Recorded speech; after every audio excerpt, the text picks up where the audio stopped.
this video, what I'm doing is I'm going back to the old trial, the original trial, and I'm going to replay Higgins' testimony. I'm going to show you what he said on direct. I'm going to play the entire cross-examination, including the timeline. I'm going to inject some of my thoughts and theories, what I think's going on in this case. And then at the end, I'm going to sum it up and explain what and why I think the way I do. I believe Higgins is the one that should be on trial here, not Karen Reed. Watch the previous testimony because you're not going to get a chance to see Higgins in this retrial. From what I'm hearing, he pled the fifth and he's not testifying in the retrial, which is really unfortunate because this jury didn't see his last testimony. This jury is only going to see what the Commonwealth puts before this current jury. Unfortunately, even though I made this video and I'm presenting it to you, the jury's not going to see it. So watch it, let me know what you think. Please make sure you subscribe, like the video, let the algorithm know you like it, and give me your thoughts in the comments below. Thank you.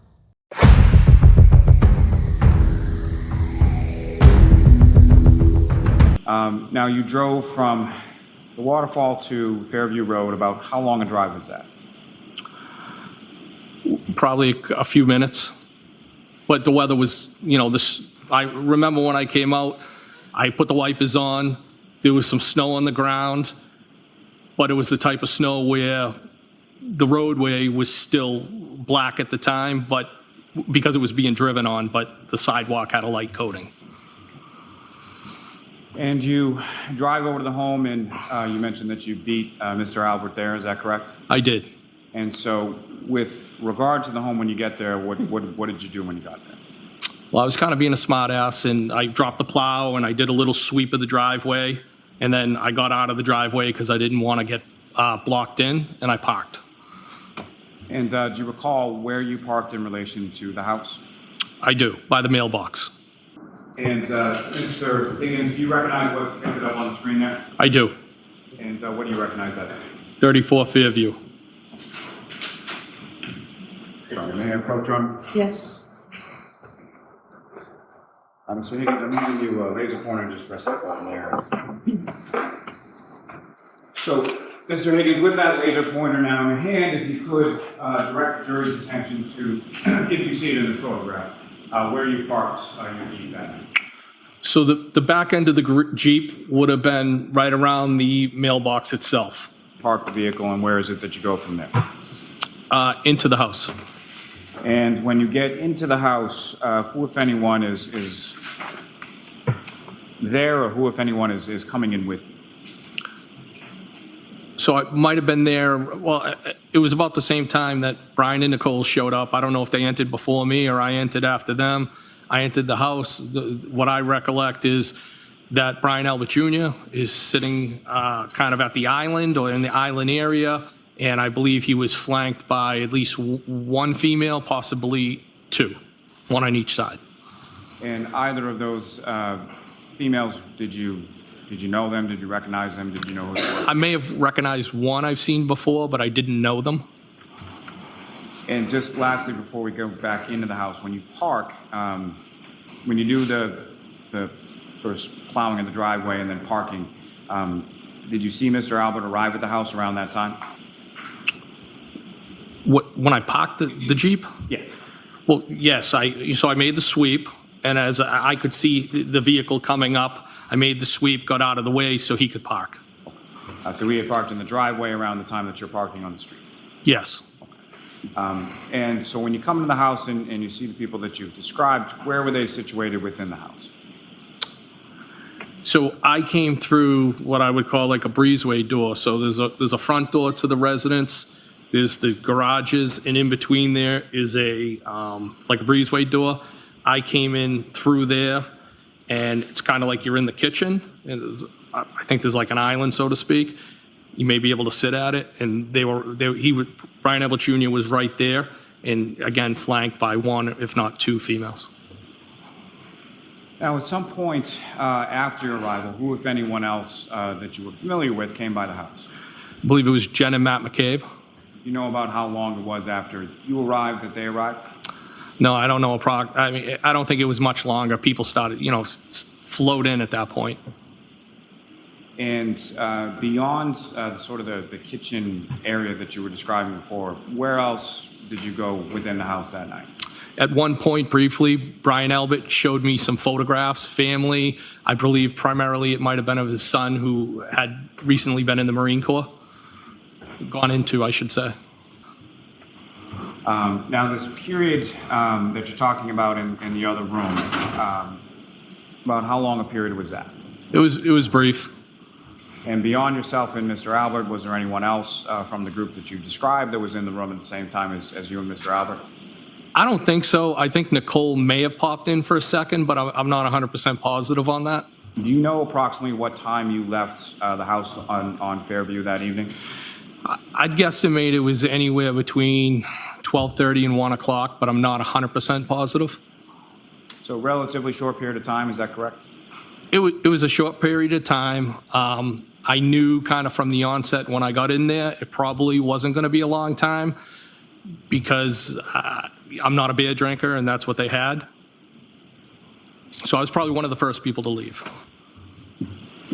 Now, for that entirety of the time that you were there, did you go anywhere else within the home beyond what you've described as far as the kitchen and the living room? No, Did you go upstairs at any time? no, Did you go downstairs in any sort of basement area at any time? no.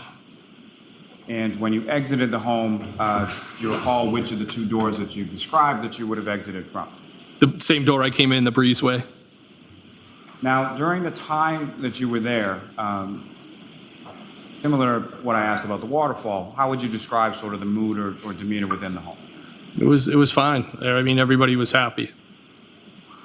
And at any point in time while you were at 34 Fairview, do you, any of the people that were in the house, do you recall seeing them go outside of the house and come back or anything like that? I can't say definitively I saw anybody come in or out of the house, but I think somebody might have been in the process of maybe being picked up. And not anybody that you were super familiar with, is that fair to say? I think it was one of the females. Now, with respect to the front of the house, at any point in time that you were inside of the house, was your attention drawn or did you look out the windows or the door or anything like that? No. And when you were in the kitchen area, do you recall sort of how you were positioned in relation to the windows facing the front of the house? So I would have had my back to that area, my back to the door that I came in. And specifically with reference to Mr. O'Keefe and Ms. Reed, at any point in time did you see either of them inside the house or outside of the house or around the house or anywhere around 34 Fairview Road? Absolutely not, no. And at any point in time over the course of the evening, what, if any, communication or text or anything did you send to either of those two people while you were at the house on Fairview? While I was at the house, I think I shot a text just to John. Where are you? I think that's what it was.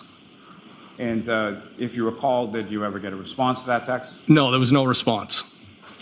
So after you left the waterfall, when you left the waterfall, was Mr. O'Keefe and Ms. Reed, the defendant, still there? I can't say 100% no.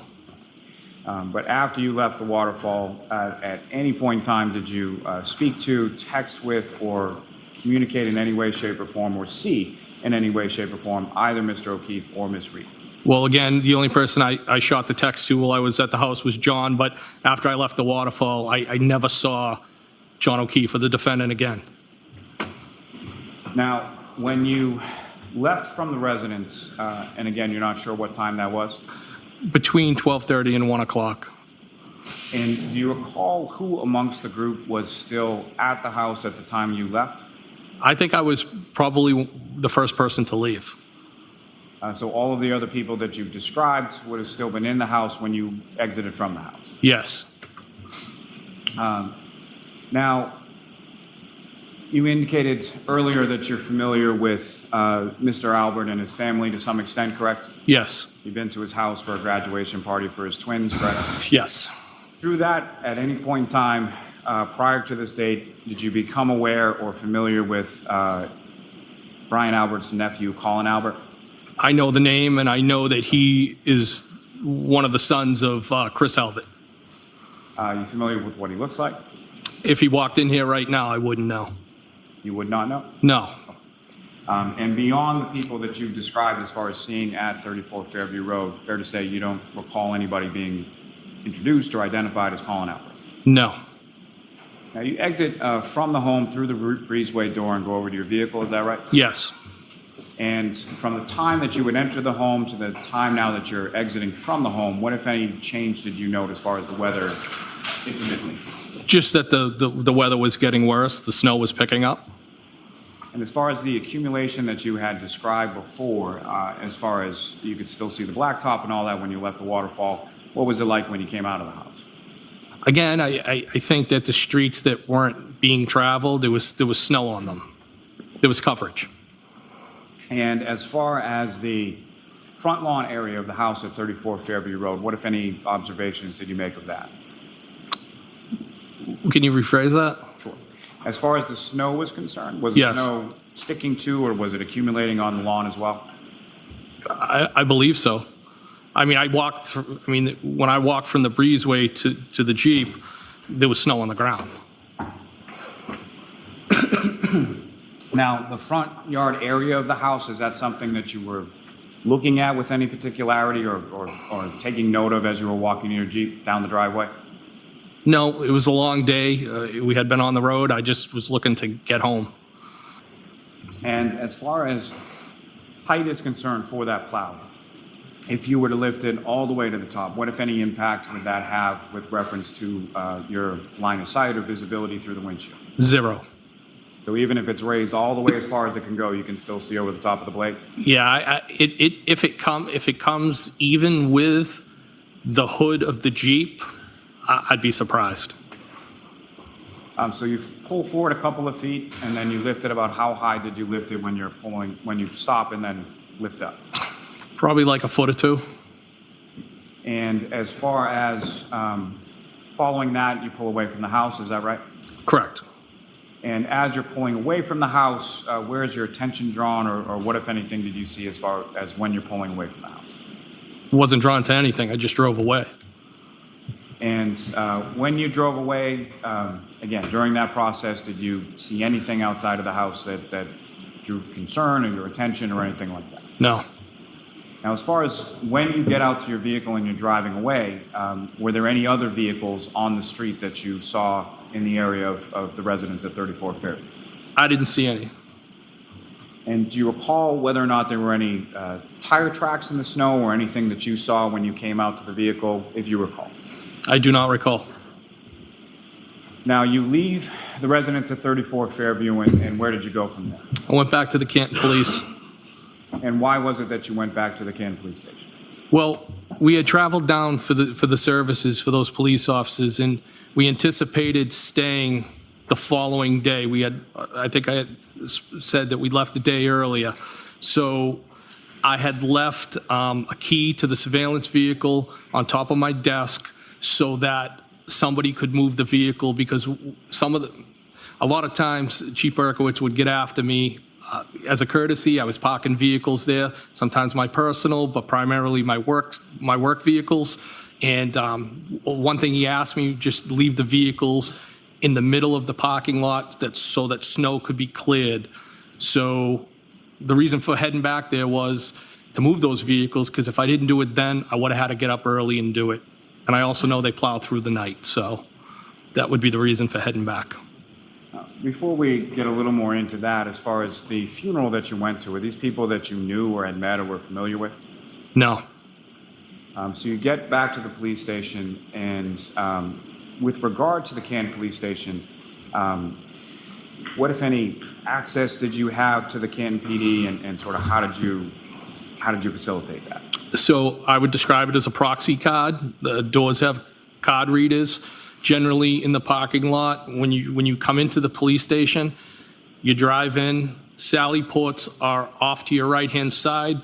There's two bay doors there. There's a pass-through door, and then over in the corner would typically where I would bury both vehicles. So if I was, typically it would be my take-home pickup truck that I described earlier, and it would be the surveillance vehicle. But if I had, that could be swapped out with one of my personal vehicles. I would leave a personal vehicle there if I took one of those two vehicles. And then for me to access into the building, the most direct door would be that pass-through door by the Sally Port. And sort of that back area, is that typically where you would park? Yes. And just in reference to you talk about a surveillance vehicle, that's something that you use as far as conducting surveillance and performance of your duties as a law enforcement officer? Yes. And so fair to say that would not be something you would want to park, like, say, in front of the police station? No. Now, that path that you took, is that the typical path that you would take, sort of park to the back and then cut through the Sally Port into the station? Yes, that would be the route that I would go. And if you recall, is that the route that you went on that particular early morning when you came back to the station? I believe it is. And when you come back to the station and you go in, where are you going within the police station when you enter? So I'm going up to I was going up to my office to grab the key for that surveillance vehicle. So when you come through that pass-through door at the Sally Port, the first door would be through the booking and the holding area that directly goes into the dispatch area. But if you walk to the extreme other end, there's another door on the other end, common hallway. I'd walk down that hallway, hit a set of stairs, and I would go up that way. Now, if I could take you back just for a second, as far as when you initially walk into the Sally Port area, that's a garage, basically, correct? Yes. And when you come into the garage, the door that you would then enter to come into the station, where is that in relation to the door that you come from the exterior? How far away are the two? So if you come into, I guess what you're asking, so if I come into the Sally Port, immediately to the right, there's the door that goes into the holding area, booking area, and then probably it's probably 12 feet long to get to the other door. So from where you're parking and where you come into the Sally Port, it's not like you then have to walk across the garage or anything like that to get to the door into the station, is that correct? Well, you do walk across the garage, but it's small. And when you say small, about how far, if you know? About 12 feet, maybe? And so you come into the station, you go by the dispatch, is that correct? So as I'm walking down the hallway, dispatch would be off to the right. It's a wooden door with two glass panes. And as far as the Canton Police Station is concerned, are you familiar with, or were you aware at the time that there is sort of security and cameras and such around the station? Yes. You're aware that those cameras record, is that correct? Yes. And are you aware of any records that are generated as far as your key card access when you go through a certain door at a certain time? Well, I've never seen those records, but it's my understanding it tracks access control. And did you happen to go by the dispatch area specifically, and if so, do you know who was working there that night? Newly promoted Sergeant Good, I believe. Probably, he was on midnights. Do you have any specific recollection of seeing him there that evening or that early morning when you came by? I believe I waved to him. And as far as when you get to the police station, do you have how far drive is it from Fairview to the police station, if you know? Well, I mean, the weather was picking up, so it probably took me a little bit longer to get back, but it's probably 5-10 minutes maybe. And so you go to your office, you get the key, and then where did you go from there? I go back downstairs and I move the vehicles to the center of the parking lot. And then at some point you leave, is that correct?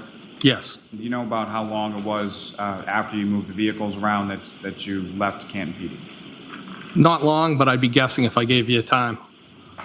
And so where did you go from there? I went back to West Roxbury. And which vehicle that you've described, which of those vehicles did you use to get from Canton PD to West Roxbury? The Jeep Cherokee, the Jeep Wrangler, sorry. And if you know about what time was it that you got home to West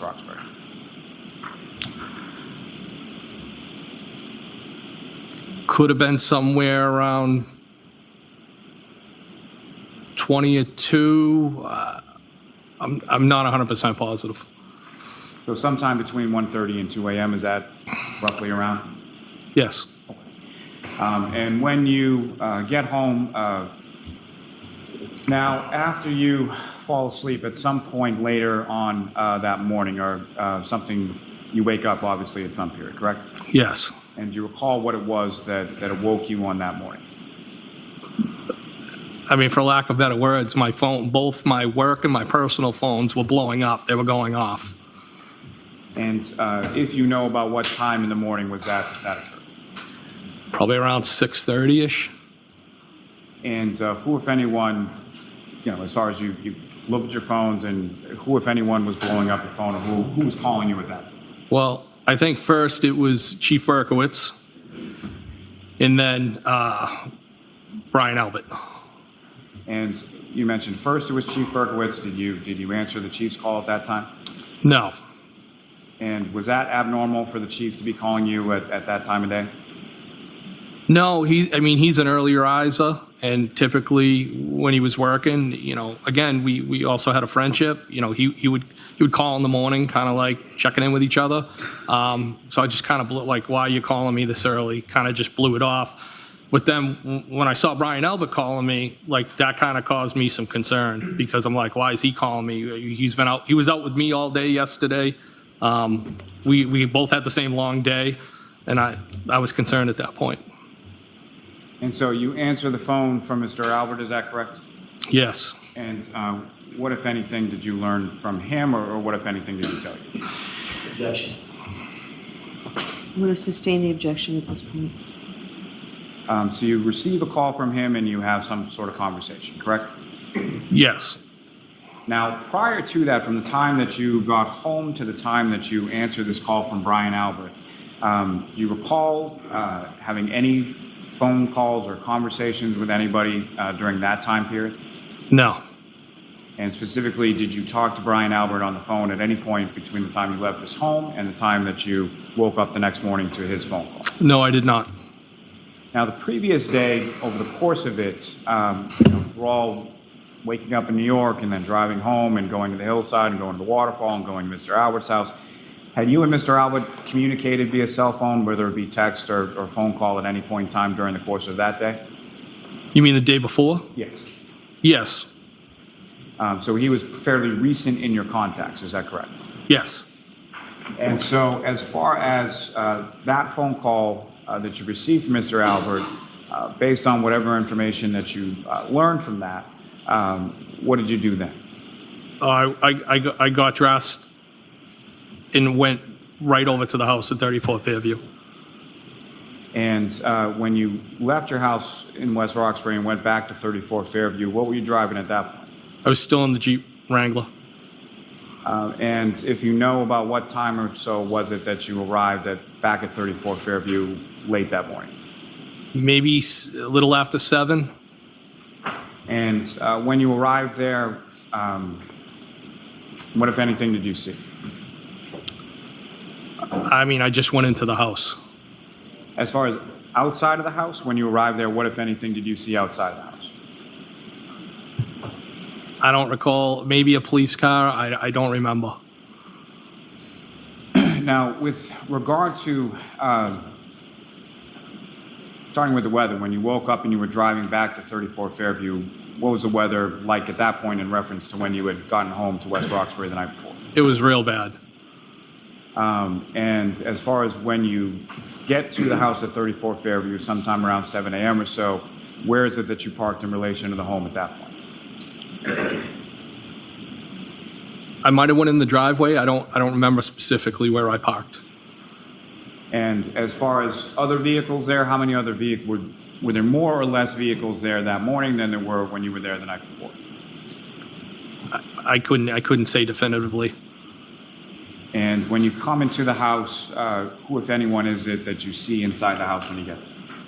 So I saw Brian, I saw Nicole. Brian Jr. may have popped in and out of the same kitchen area that I was in before. Jen and Matt McCabe. And then A short time later, Julie Albert showed up. And Julie Albert, when she showed up, what, if anything, did you observe her to have with her when she showed up? Like box of donuts or muffins or something like that. And as far as the house when you come in, similar to the evening before, but how would you describe sort of the mood and demeanor of the people in the house when you arrived there later on that morning, sometime around 7 or so? The people were pretty distraught And did you know why they were distraught? because John had been found on the lawn. And is that why you had gone to the house? Yes. When did you first learn of Mr. O'Keefe being found on the lawn at 34 Fairview? During the phone call at about 6:30-ish when when I spoke with him. And what was your reaction when you received that information? It didn't make sense to me. I couldn't do the math in my head because I know John O'Keefe and the defendant never showed up. It didn't make sense. And so from this time that you're in the house, now from the time that you arrived there later on that morning, about how long a period of time were you there for? Less than an hour. And from there, where did you go from there? I don't know if I went back to the police station or I went to West Roxbury. Might have been the police station. And if you went to the police station, why would you have gone to the police station at that point? Because I was still trying to put things together in my head. I was upset. Those would be the reasons. Do you recall whether or not, bless you, do you recall whether or not you were at the police station that day? Yes, No, I'll allow it. yes, I'm pretty sure I was there. And do you know about how long you were there or about what time it was that you were there? No, I couldn't say specifically. And after you left the police station that day, where did you go from there? At some point, I probably went back to West Roxbury.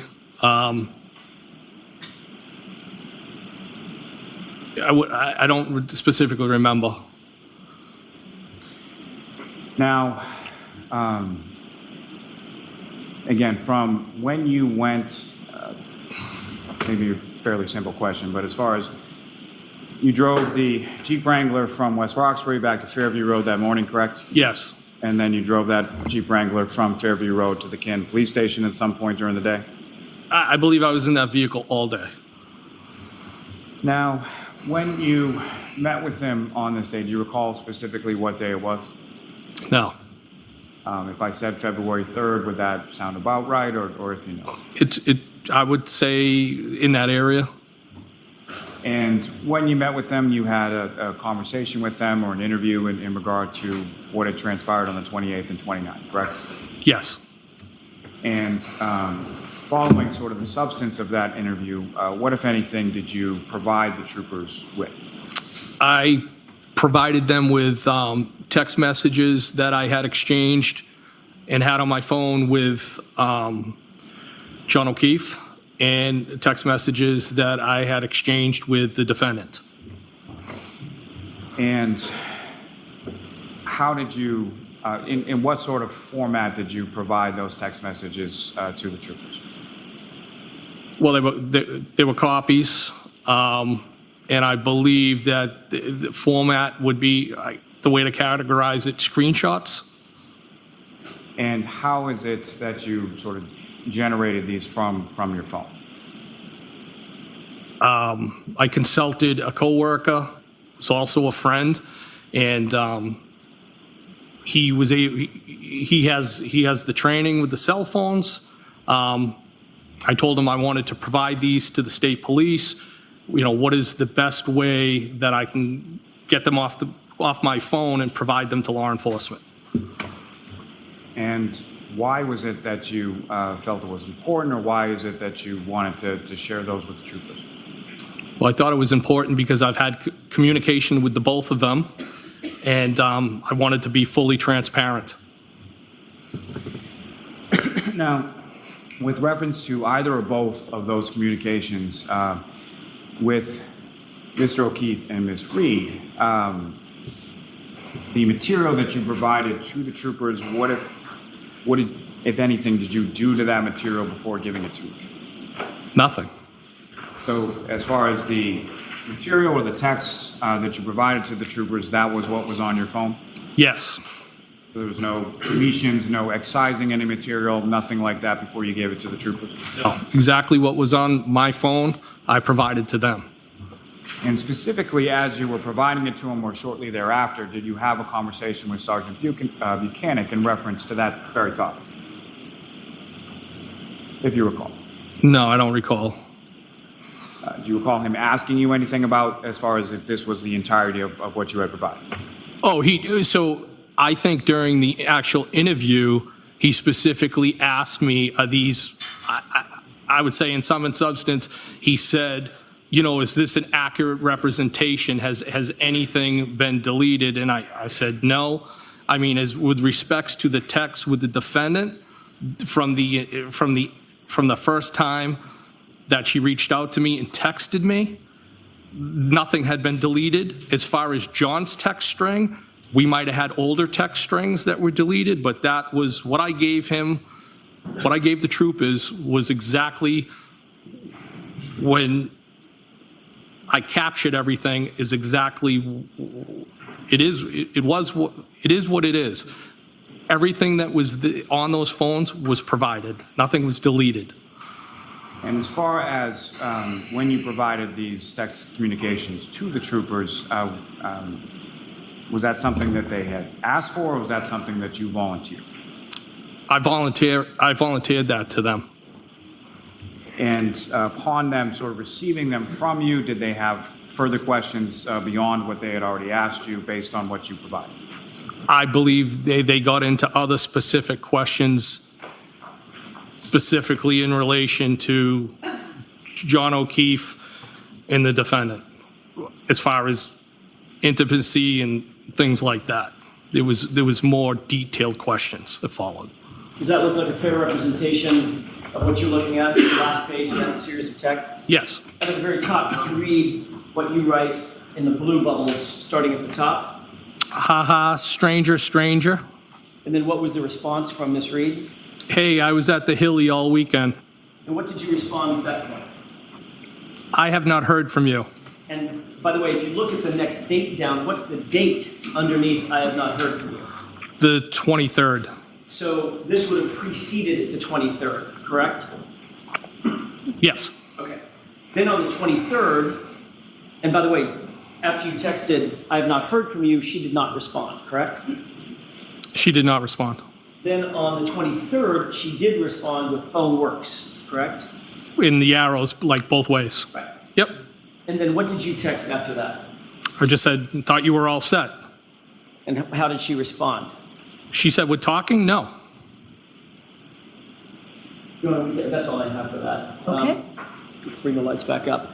So clearly with that last text, her response was, in response to you saying, thought we were all set, she said, with talking, no.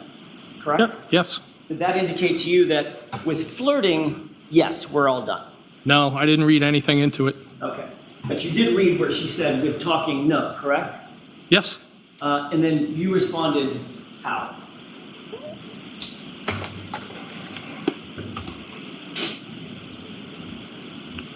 I said, are you sure? And did she respond? No. As a matter of fact, the next time you saw or communicated with her, she was walking into the Waterfall Bar on the 29th, late night hours of the 28th, going into the early morning of the 29th, with her boyfriend, John O'Keefe, correct? Yes. Now, you had discussed your flirtations, if I can use that word, that you had with Miss Reed with your friends, at least some of them, correct? I don't recall that, no. Do you recall that you openly shared the details of your interest in Miss Reed with your work supervisor at the DOJ? Well, that was after I shared what happened, that she kissed me. Yes, I did share that with her. And that was with... That was the first time. That was with a person by the name of Kate Dowd, is that right? That's correct. And that was before January 29th. Yes.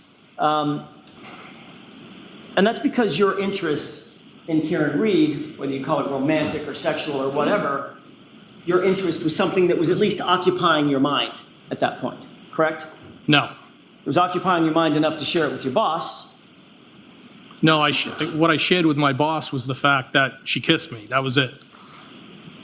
Did you discuss your flirtatious relationship with Karen Reed with Brian Albert at any point? No. Never. No. So you were on a 4-hour drive in a snowstorm back from New York with Mr. Albert, and your interest in Karen Reed never came up, No. even though he's a good friend. Yes, just something I wouldn't talk about. You'd been drinking since about what time? What time? That's a bad way to ask it. What time did you start drinking? When are we at, Mr.? I'm sorry, on the 28th, when you got back from New York. When did you start drinking? Well, it wasn't until I swapped out vehicles and I went up to the hillside. Okay. That would have been, give me a time frame. 9-ish, 8-ish? It was dark. It was maybe in the area of 8 o'clock.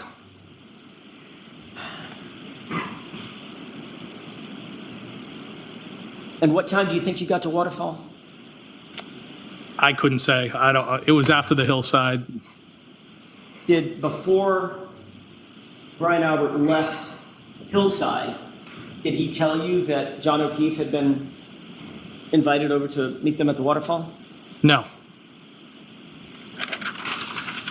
Was there any particular reason why you changed your mind and left the Hillside to go to the waterfall? Well, I think, as I previously testified, that it was because I didn't always take them up on their offer, and I usually did the Irish exit, and I decided because of the weather and everything else, and it had been a long day, that I would go down there and join them. Didn't have anything to do with you knowing that Karen Reed might be at the waterfall? It couldn't have, because I didn't know she or John O'Keefe would even be there. I didn't know who was going to be there other than Brian's wife. Do you have any text messages with Brian about going to the waterfall? I don't recall. He told me about it at the hillside.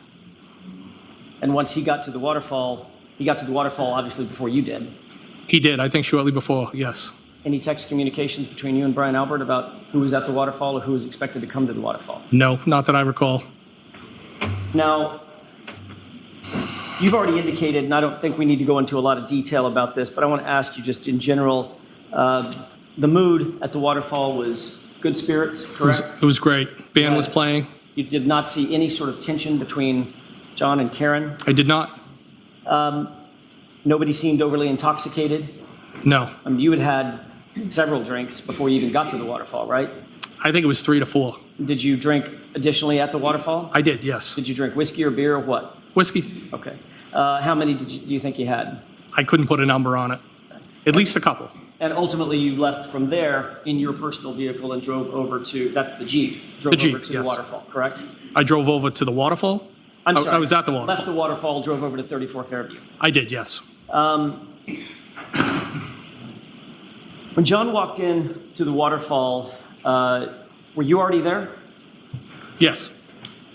He greeted you, you indicated, correct? Yes, I believe so. Karen walked in with him, Yes. but she did not greet you, did she? I think they kind of went like that in different directions. Right. Yes. Did she greet you? No. Right. So she walked over toward the corner of the bar, and John came over and greeted you, and then walked over and joined her, correct? Yes. Karen didn't stop what she was doing once she was over in the corner of the bar and come over and say hi to you?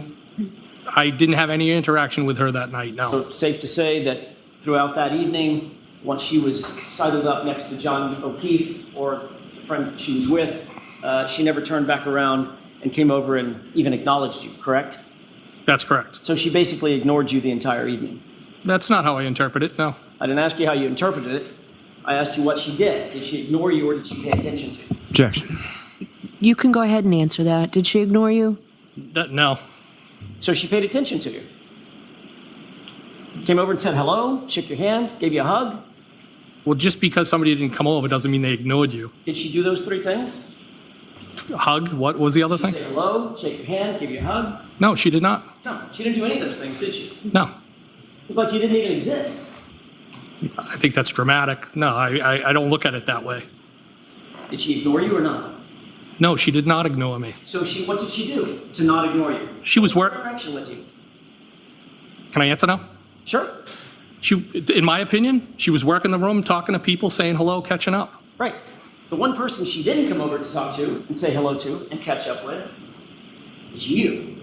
Well, I don't know that I was the only person, but I was one of the people that she didn't say hello to, yes. Treated you sort of like a stranger. I don't feel that way, no. She actually positioned herself away from you at the other end of the table on the opposite side in the corner. Isn't that right? I don't know where she was all night, no. Did I that don't know. upset you that she ignored you or didn't pay attention to you? I did not feel ignored and didn't upset me at all. But it bothered you enough to send her a text, didn't it? No, it was a flirtatious text. It was just, that was it. It bothered you enough to send her a text that said, with 6 M's behind it, Okay. and, well, correct? Well, it wasn't like that. It was, well, that's it. Just, well, like a well in the ground. I think you know what I mean. Yeah, I think you do too, sir. You meant, well, when are you gonna pay attention to me? No, that's not correct. Well, why are you ignoring me? It's not correct. Well, am I chopped liver? Objection. All right, that's sustained. Mr. Jackson, let's move on.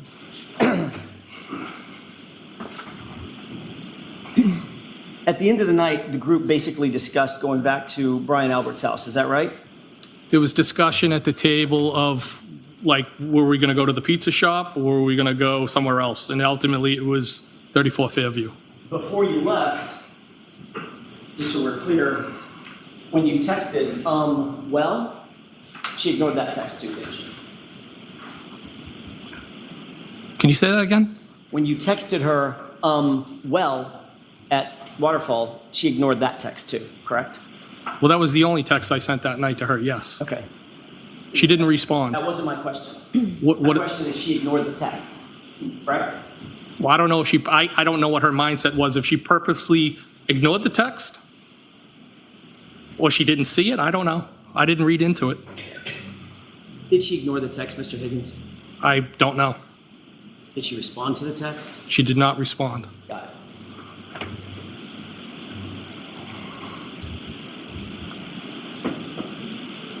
So when everybody was leaving, did you leave before they did, John and Karen, or did they leave before you did? I don't know. You said you were the first one back to Brian Albert's house, correct? Yes, Safe to say you were one of the first ones to leave. I was the first one to leave Waterfall. the waterfall. Probably. I mean, if you're if everybody's herding out and you're the first one to get there, you're probably among the first to leave, correct? Most likely. Okay. You never personally discussed going to 34 Fairview with, certainly not with Karen Reed, did you? No. And you never discussed it with John O'Keefe either, did you? No. You didn't say goodbye or walk over and give John a big hug or anything like that? An No. acknowledgement, did you? No. You just left. Well, that's what everybody was doing, just leaving. Okay. You too, correct? I did leave, yes. And all you knew at that point, all you knew was that you were going over to 34 Fairview. You did not know who else was invited over to 34 Fairview. My impression was that it was an open invitation, and I planned on heading over there. But you did not know who else was coming. I had no idea who was coming. And you didn't say goodbye to John, correct? I don't think I said goodbye to anybody. And you didn't talk to him about coming over to 34 Fairview. No. Yet at 2:20 in the morning, you texted John O'Keefe, you coming here, correct? At 2:20, Sorry, 12:20. I did. And that had 3 question marks behind it, correct? Yes. Did you text Karen about coming over to 34 Fairview? No. So at 12:20 a.m., after you left the waterfall and made your way over to 34 Fairview, you were more interested in getting John to come to 34 Fairview than you were to getting Karen to come to 34 Fairview. No, that's not how I would describe that. But you didn't text Karen, correct?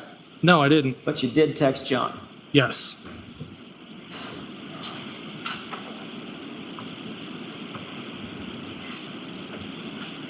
You've indicated that you took your Jeep, your personal vehicle with the plow on it, over to 34 Fairview, correct? Yes. And you were among the first to arrive because you were doing that thing with the sort of playing around by plowing his driveway. It was a sweep of the driveway, yes. And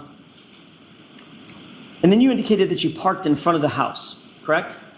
I did. I know you've been over this before, but I'm going to ask you one final time so that it's completely clear. Exactly where was your Jeep in front of that house?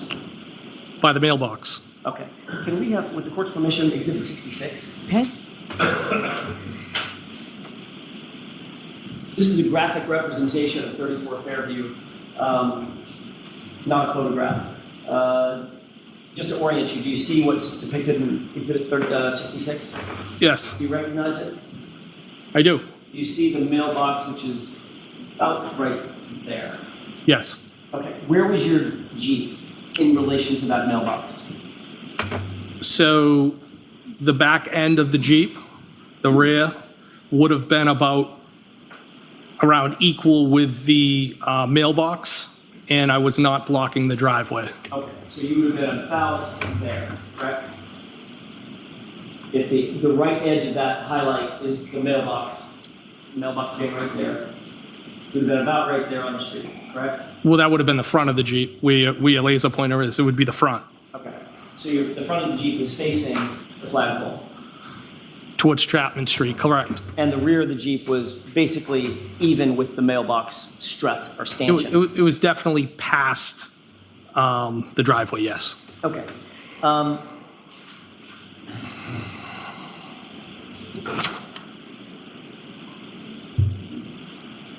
You indicated the plow was a 6 foot, what inch plow?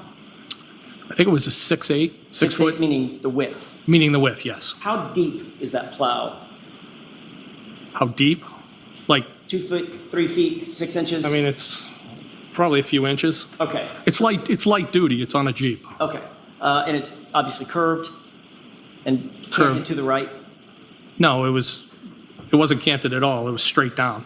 Okay, so it's not like, I guess I'm picturing in my mind, I don't know that I've ever seen one, that the front of the Jeep is not parallel to the plow. In other words, it would plow stuff off to the right. Is that not right? I'm not understanding what you're trying to communicate to me. How is the plow positioned as it relates to the front end of the Jeep? Is it perfectly parallel to the front end, or is it canted one way or another? So when you're driving straight locally, where you're not going to have to worry about overheating the Jeep, I would just have the plow straight. If I was on the highway for a long distance, I'd be worried about overheating, so I would canter the plow, tilt it up so that air could get through the front grille. So in other words, you can control it. I can, yes. How was it that night? So How was it canted that night? Was it straight or canted? it was straight and straight on. All right. When you walked into 34 Fairview, you indicated that there were people congregated basically in the kitchen area, correct? There was some people in the kitchen area, yes. How many people were at the high top table that you described? Initially, when I walked in, I believe there was Brian Jr., and he was flanked by one, possibly two females. And you indicated that basically you were positioned in that area with your back to the door for most of the evening, correct? I was like I would describe it as diagonally across from him and had my back to the door that I had come in, which would be the breezeway door. But at some point, you had moved out of that kitchen area with Brian Albert, correct?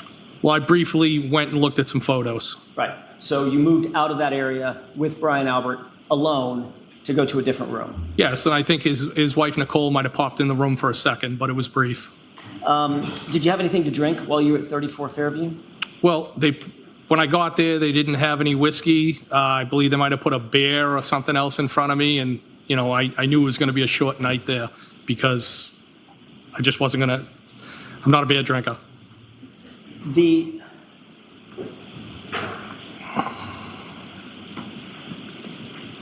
You've indicated in a prior testimony that you've never been upstairs in Brian's house, correct? When you say upstairs, like, were you talking like second floor? Correct. Yes, no. Okay. You testified to that in a prior hearing, is that right? Yes, In May of 2023. yes, And you said specifically, quote, "I've never been upstairs." Is that Yes. right? All right. You understood when you gave that statement that you were under oath, yes, you were telling the truth, yes, same oath that you took here today, correct? yes. You indicated that the photos that you saw were on the first floor living room area, is that right? I believe that's where they were, yes. So the only floor downstairs from the first floor would be what? The basement, And the only floor upstairs from the basement would be what? the first floor. So if someone were to describe going upstairs to look at the photos that you've described on the first floor, where would they have to be to go upstairs to look at those photos? Are you saying on the first floor? Correct. If the photos are on the first floor, Yeah, and someone said, "We went upstairs to look at those photos," where would they have to be? I guess upstairs. The people would have to be upstairs? Well, the photos would be upstairs, is that what you're saying? Where are the people? Where would the people have to be to go upstairs to the living room to look at the photos? I'm not understanding the question. If the photos are on the first floor, Mr. Higgins, Yes, the only floor beneath it is the basement, okay. and someone says, "We went upstairs to look at the photos," where would they have to be? Well, who said they went upstairs? All right, so I'm Mr. Jackson, you can save this for argument. Next question, please. If Brian Albert said you went upstairs to look at the photos, where would you have to be? Objection. Sustained. Now, Brian Albert had a weight room someplace in the house, right? Yes. And a gym. I guess he called it a home gym. Where was that? In the basement. Had you ever been down to that basement before? Yes, one time. When was that? That was during the twins' graduation party. Summertime. Summertime before Summertime before. Yes. summer of 2021? Maybe. So if Brian Albert testified Or that could you've it- never been in the basement, that would not be accurate. Objection. Sustained. Now, you do recall giving testimony at another proceeding on June 1st, 2023, correct? Yes. And of course, the same thing applied. You were under oath. Is that right? Yes. You knew that it was a crime to lie under oath Yes. in that proceeding. During the course of that proceeding, you were asked who was in the house and who you saw come into the house, correct? Yes. And during the course of that testimony, you admitted that you observed a tall, dark-haired male enter the Albert house that night, correct? I believe that was in reference to ask to somebody's brother in a pickup. I don't know if that was during. All I'm asking you, Mr. Higgins, is did you say that? Did you say a tall, dark-haired male entered the house while you were there? I said they might have. Did you say they might have? Yes. And that was in reference to Let me somebody's have just a moment, brother. Your Honor. Yes.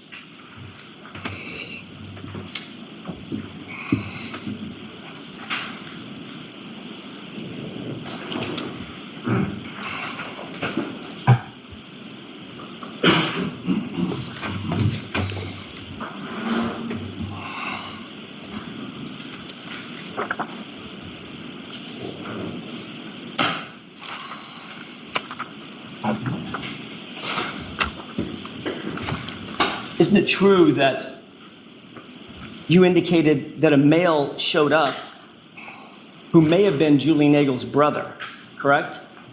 I said might have, yes. Right. But there was no question in your mind that a male did in fact show up, and you described him as tall and dark-haired, right? Yes. You were asked, a male showed up where? And you answered, quote, showed up at the house that I didn't know. I think he was there very briefly. I was half paying attention to it. Question, did that male come inside the house? Answer, I believe he did. Do you remember that? Yes. So a male did come in the house that night, correct? No, I said I believe he did. I wasn't sure. Well,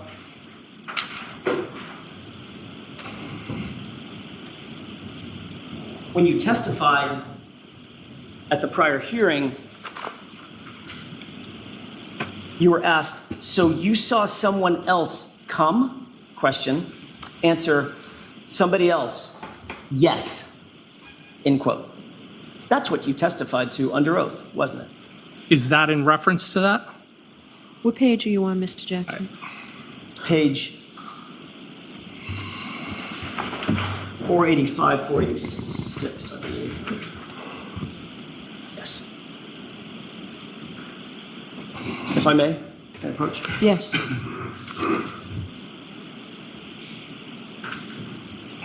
Thank you. Look at the top part that's been highlighted.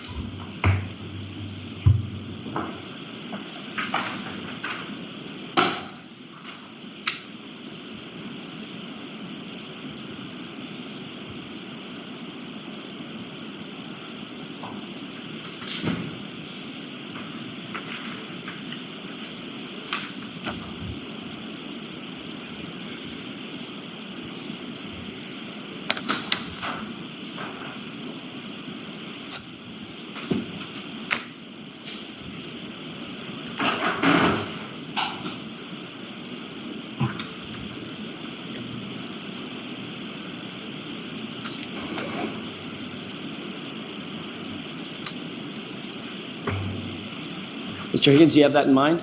I do. May I approach? Yes.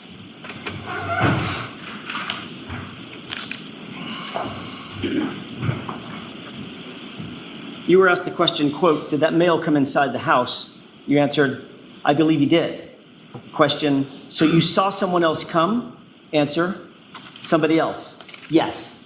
Correct?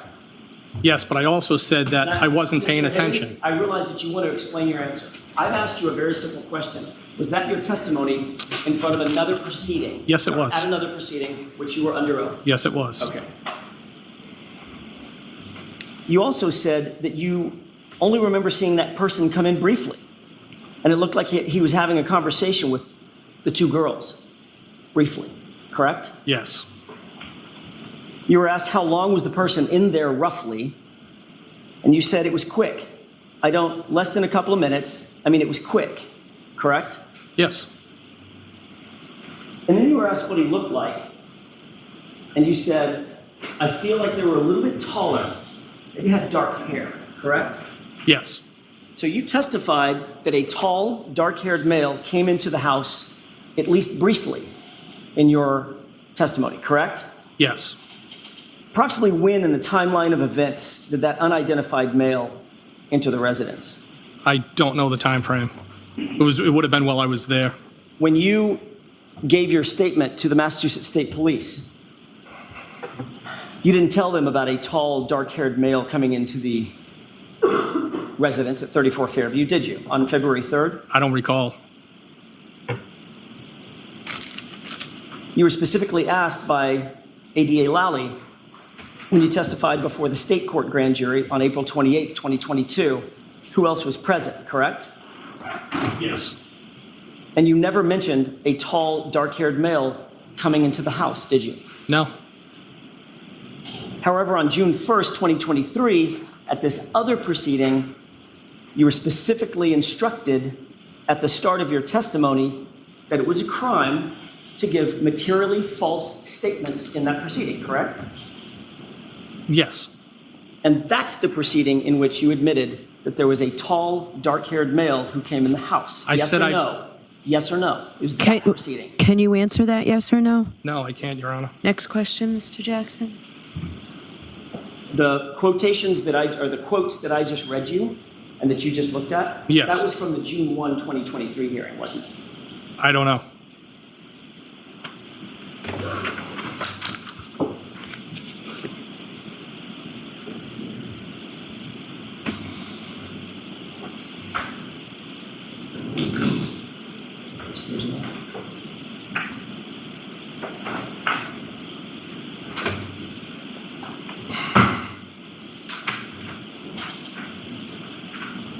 Mayor Pro Tem? Yes.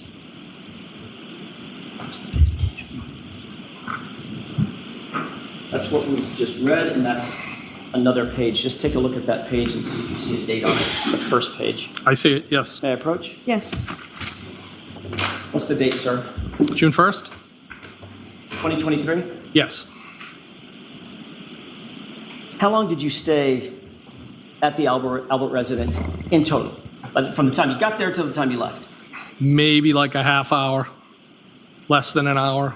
And what time did you leave? Say 12:30, you said? I think I said between 12:30 and 1 a.m. And you indicated that you pretty much didn't say goodbye to anybody, right? At the house, Correct. I just kind of left. I said, see you later, turn around, left. As a matter of fact, at that same hearing that we just looked at, your statement was, I made a beeline out of there, correct? I don't know if that's the verbiage I used, but I left. Why the rush? Why did you leave so quick? Because it was a long day and I just wanted to go home. Except you didn't go home, did you? No, I went back to Canton PD Right. So it wasn't such a long day that you actually drove home. You went back to the Canton Police Department at 1 or 1:30 in the morning, correct? to move vehicles, correct? Well, let's talk about you leaving. You walked out the side breezeway door, correct? Yes, You walked down the driveway. yes, There's nothing obstructing your view at that point of the lawn to your right, correct? I didn't look over there, but I would not think so. Between you and the flagpole, in other words, there wasn't some mound of dirt, something obstructing your view. You could see straight across if you wanted to, correct? If I wanted to, yes. It's just basically a flat, grassy lawn with a light dusting of white powder snow on it, right?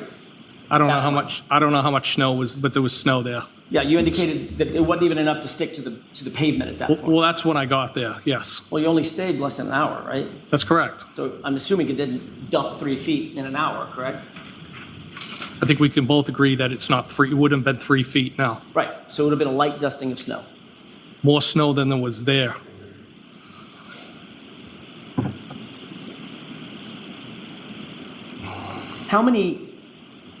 How far would you say it was from the edge of the driveway over to your Jeep? From where the back of my Jeep was parked, Correct. maybe a foot or two, or it could have been even with the edge of the driveway. Oh, no, I'm sorry. It's probably a bad question on my part. When you left the house, as you started to walk down the driveway toward your Jeep, how long of a walk is that? Across the yard to down the driveway to get to your Jeep? Short, 30 feet? maybe. Okay.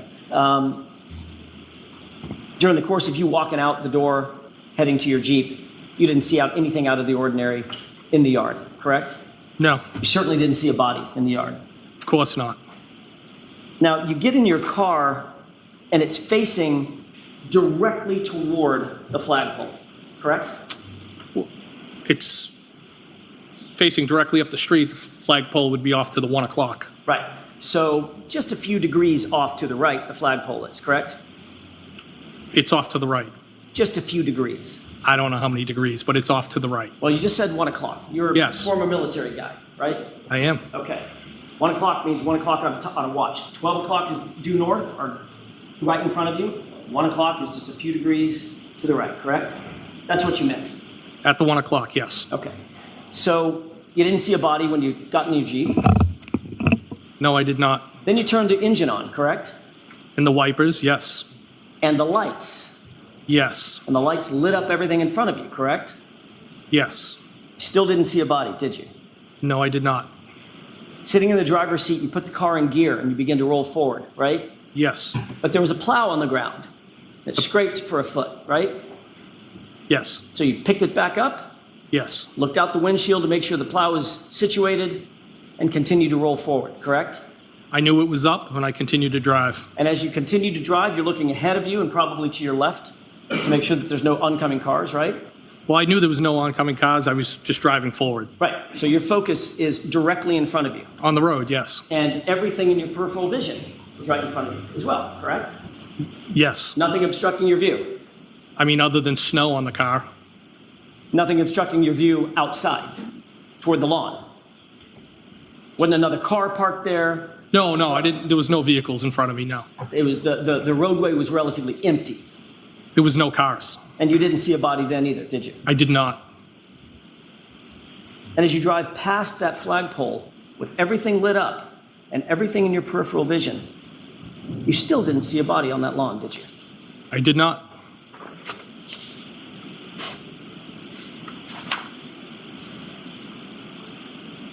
You're a former firefighter, is that right? Yes. Did that put you in a position of being a first responder? Yes. And you're currently a law enforcement officer. Yes. That puts you in the position of being a first responder, correct? I'm also a tactical medic, yes. Which means that you have training to be an observer. You're a trained observer, more than the average person, correct? Yes. You look for things out of the ordinary. You look for things that don't belong. As an investigator, and former firefighter, first responder, correct? Yes. And you did not see a 217-pound man bleeding out on the side of the road, in the lawn, or in the yard, just to your right by that flagpole, correct? If I did, I didn't ask would you have done if you something did. to help him. I asked you if you saw one. No, I did not. And that's because there was no body there, correct? I didn't see anything. Because if there was a body there, you certainly would have seen that. Objection.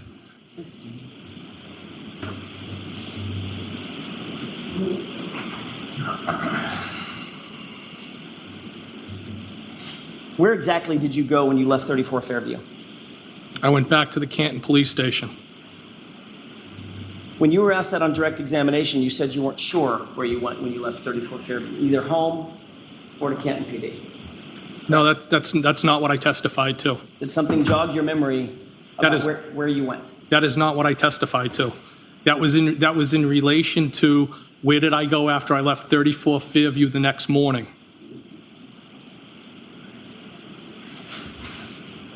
Why did you go to Canton Police Department that night, that morning?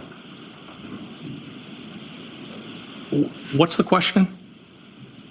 Why did you go to the Canton Police Department that morning? The morning when I left 34 Fairview, the Friday into Saturday, Correct. to move 2 vehicles. There's been quite an evolution of that story over the years, has there not? I don't understand the question. All right, let's talk about that for a second. You had an initial interview with Massachusetts State Police on February 3rd, 2022, Yes. correct? And you indicated during the course of that interview, which was just a couple of days, 5 days, after the events in question, that you left Brian Albert's house, went to Canton PD to, quote, fulfill some administrative obligations, end quote, correct? You later said, when you testified in front of the grand jury on April 28th, that you went to Canton PD to do, quote, administrative work, correct? Yes. You never mentioned, I said administrative things. you said administrative work was your testimony in your transcript. I believe it was things, but okay. Okay.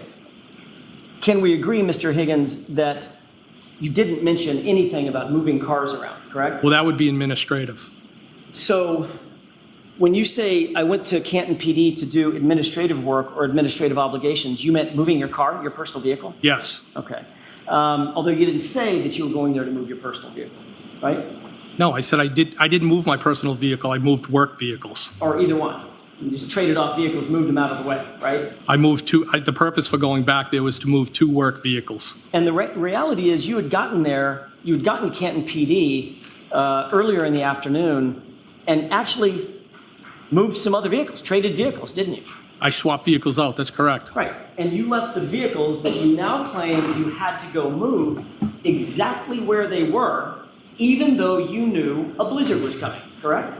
That is correct, yes. So you didn't move the cars a few hours earlier, knowing that you just have to come back and move those cars a few hours later, I was right? more concerned to go eat and have a drink because it had been a long day. So wouldn't you want to move those cars early on so you wouldn't have to go all the way back to Canton and play parking lot with these cars in the middle of the night? Not really. Mr. Higgins, you weren't actually at Canton PD to do administrative work at 1:30 in the morning, were you? I was moving the vehicles. I'm sure it's on video. We'll talk about the video in just a second.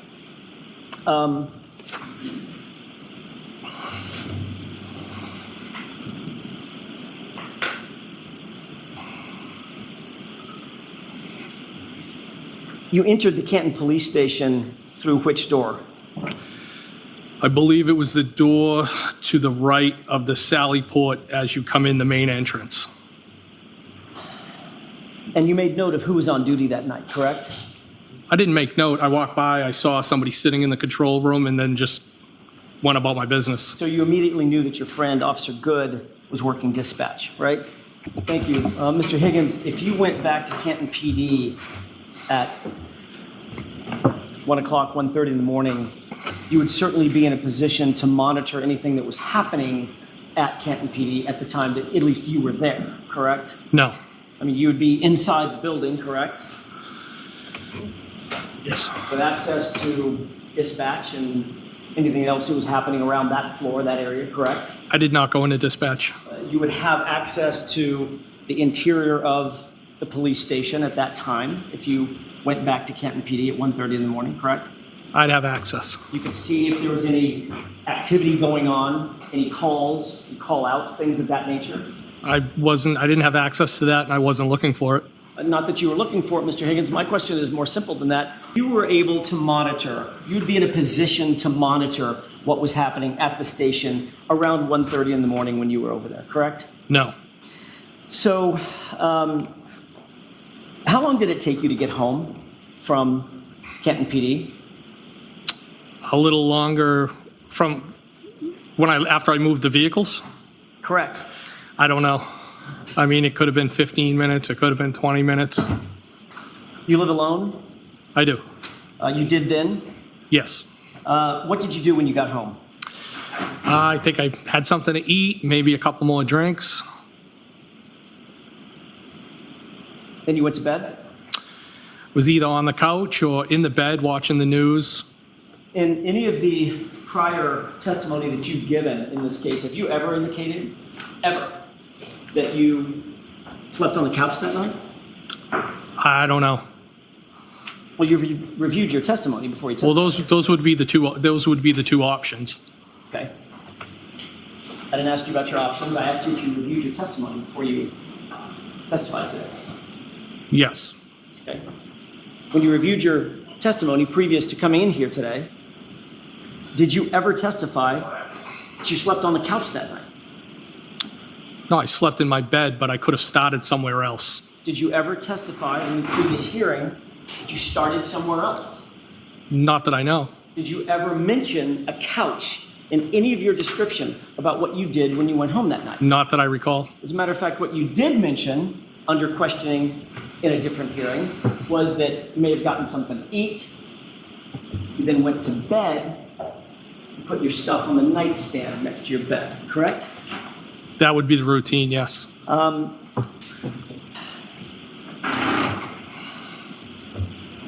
You did not make or receive any calls after returning home that night. No.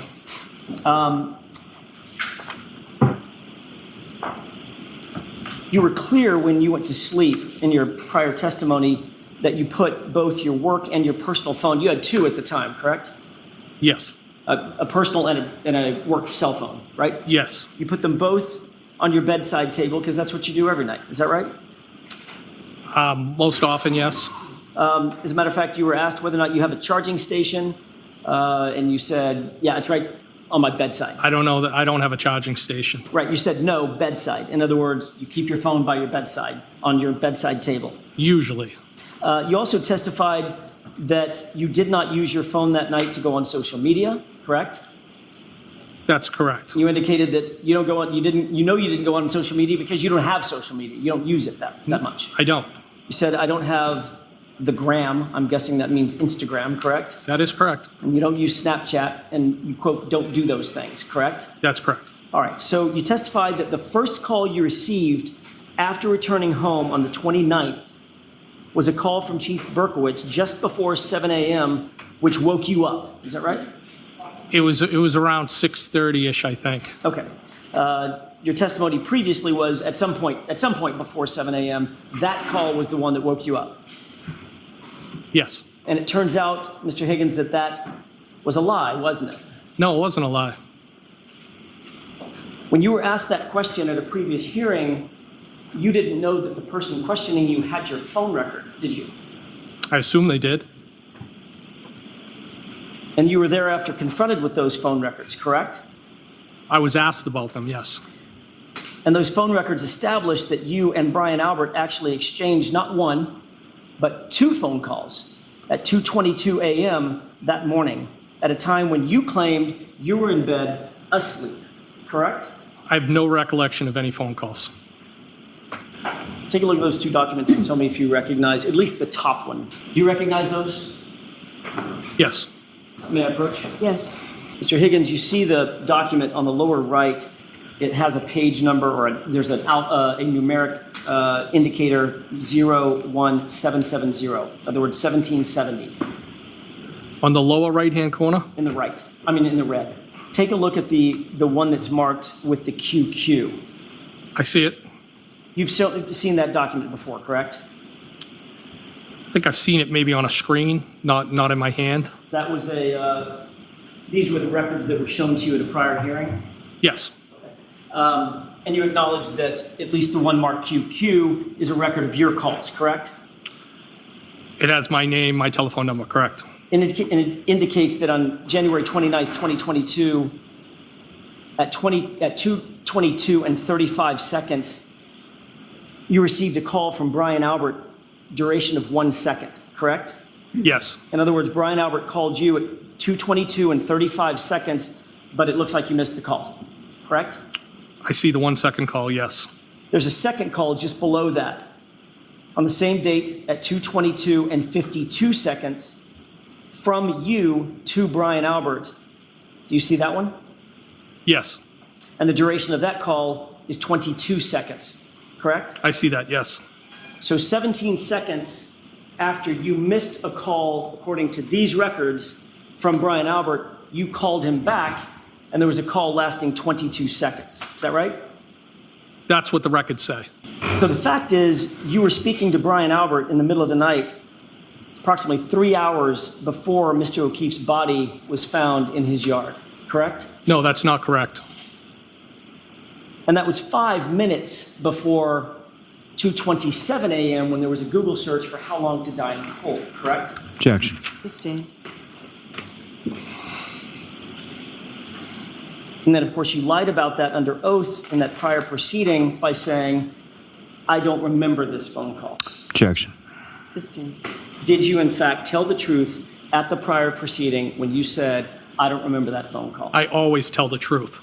Did you lie under oath, sir? No, I did not. Would you tell us if you did? Objection, Your Honor. Sustained. You acknowledge that there's a 22-second phone call in your phone records, correct? That's what's reflected by the record. And 22 seconds is quite an amount of time. Would you agree? It's 22 seconds. As a matter of fact, it's about this long, with the court's permission. The court does not give permission. That's argument, Mr. Jackson. If we were to count off 22 seconds, that's an uncomfortably long time, is it not? No, It's long enough to have a conversation, isn't it? I didn't have a conversation. Is 22 seconds long enough to have a conversation? No. A human being can't have a conversation in 22 seconds? Sure they could. I don't think it's anything of substance. Okay, so that's my question. Is it 22 seconds long enough to have a conversation? I don't agree with it, no.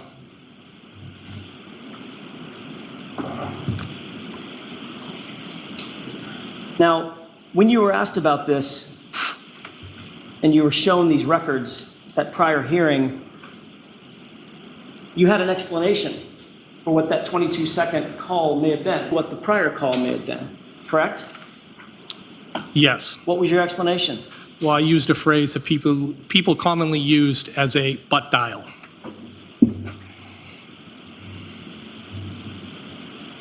So you think it's possible that you may have butt dialed Brian Albert for a 22-second call that you're not aware of? I think it's possible that he could have been inadvertently called back, but I have no recollection of that, nor did I have any conversation with anybody. But you admitted that you lived alone, correct, Mr. Higgins? That's correct. You have an iPhone at the time. Yes. Matter of fact, that number for the reflecting those records is in fact, or was in fact, an iPhone. Is that right? Yes. You already indicated under oath that you don't sleep with your iPhone. You keep it on your bedside table. Is that right? Most often, yes. There's nobody else in your room. Is that right? That's correct. And you had your ringer on because you were awakened the next morning by a call from Chief Berkowitz, right? Yes, the ringer was on. When somebody calls you and you miss the call, there's a notification that shows up on that iPhone. Isn't that right? I don't know how mine's set up at the time. I don't know. If you open up your phone app and you go to recents, it shows all the missed calls, correct? I think you can get to them, yes. And you know that the iPhone does not automatically call people back. That is not a thing, right? You miss a call from someone, it's not just going to automatically re-ring them. Yes, I think we both know that, yes. So to call somebody back, you have to go on your iPhone, open it up from a locked position, navigate to a phone application, then navigate to a contact, and then make a call, correct? Objection. Sustained. You can break it down. Sure. In order to call somebody back, if you've missed a call, you first have to unlock your iPhone. You would have to, yes. You can do that either through Face ID or through a 4 or 6 digit passcode, right? Yes. Don't tell me the code, but did you have a 4 or a 6 digit passcode locking your iPhone at the time? I don't know if it was a digit code or a Face ID. Well, if you have a Face ID, you have to have a digit code as well, right? I guess so. Okay.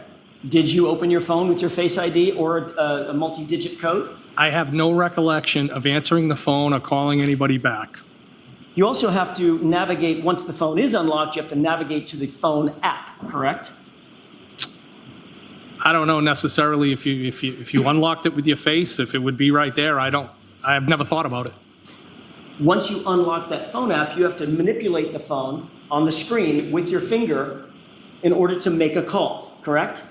You would have to hit at least one button, I guess. At least one, right? Yes. So that's 3 or 4 interactions with the phone that have to be physically undertaken to just make one call, right? But I didn't make any calls. So how'd you butt dial? I didn't make any calls. I have no recollection of any calls, nor did I speak with anybody.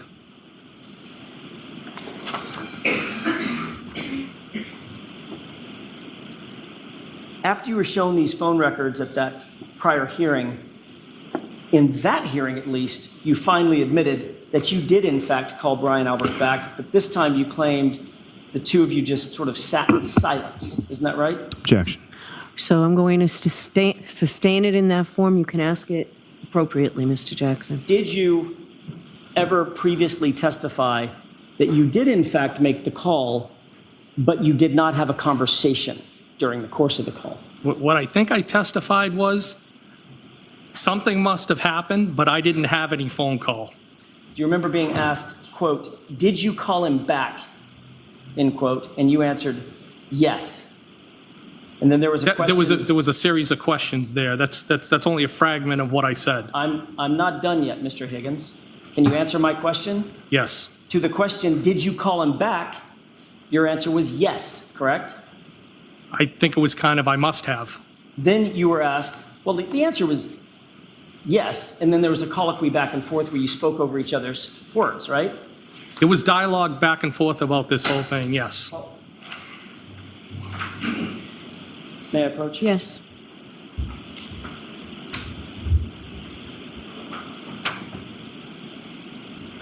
May I? Yes. You see the pink highlighted question and the pink highlighted answer. Yes. What's the question? Please read it for me. Did you call him back? What's the answer? Yes. Thank you. You then said a little bit further in that same conversation, I did not have a conversation, correct? I did not have a conversation with anybody. And the question following that was, you just listened to the phone, what someone was telling you? Answer, it's possible that the phone picked up on the other end and nobody said anything, and then I terminated the call. end quote. That's what you said at the other hearing under oath, correct? Yes or no? Can I see it? Does that refresh your recollection about how you answered that question? Yes. And your answer was, it's possible that the phone picked up on the other end and nobody said anything, and then I terminated the call. That's the only thing. Meaning it's possible it could have happened. It's possible it could have happened that you had a 22-second call with Brian Albert, I correct? did not have a 22-second call with Brian Albert. There was no conversation. You've had some time to think about this 2:22 a.m. call, correct? Since that last testimony. Some time to think about it? Yeah. I haven't really thought about it, no. So for over a year, you haven't even considered the fact that you were caught with a phone record lying about not having a conversation with Brian Albert at 2:22 in the morning. Objection.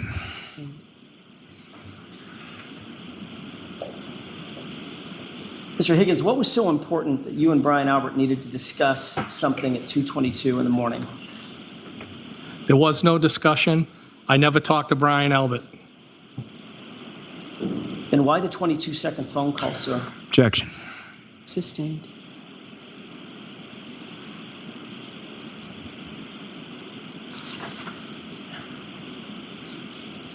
I want to talk about what you did after you woke up on January 29th, 2022.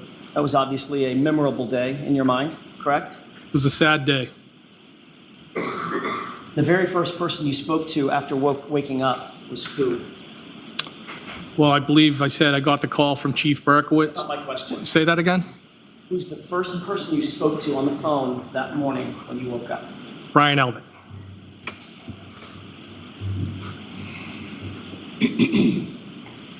Whose idea was it for you to drive to Brian Albert's house that morning? It was my idea. Was it important to you to speak with Brian Albert in person rather than over text or phone call? No, it was important to support the people that were there. So, of course, you drove over to his house, had an opportunity to speak to him in person without any law enforcement presence, correct? I was there with everybody, not just Brian Albert. And Brian Albert was in the house and you were in the house, right? That's correct. So you had access to him and others without any law enforcement there. Is that right? That's correct.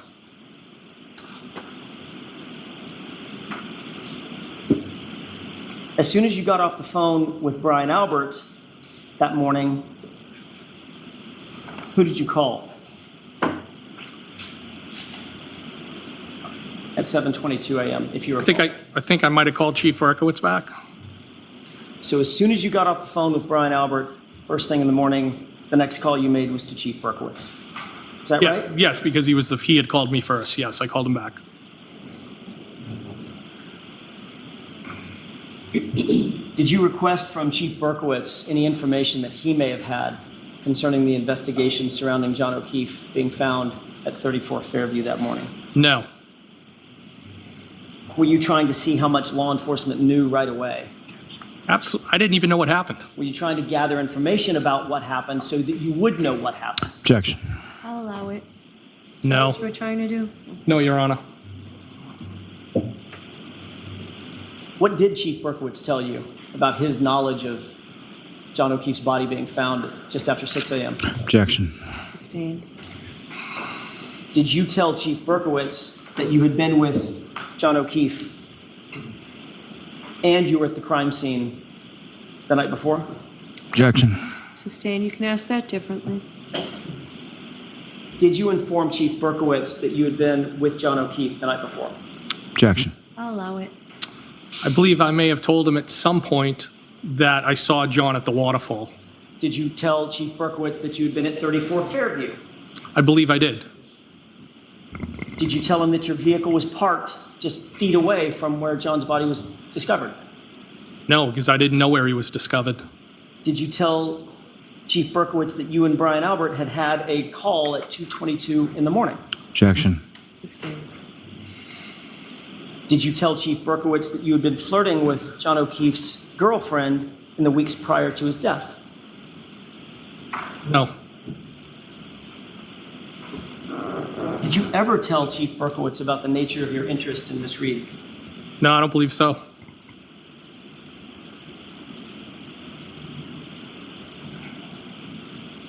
Did you tell Chief Berkowitz that you had seen Mr. O'Keefe and Miss Reed the night before, and that Miss Reed had ignored you? Objection. Sustained.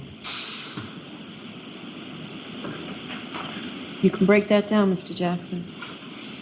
Thank you, Your Honor. If I may have just a moment.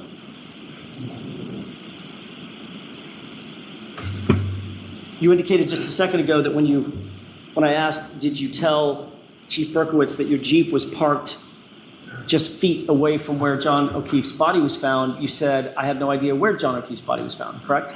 That's correct. You had just spoken with Brian Albert, right?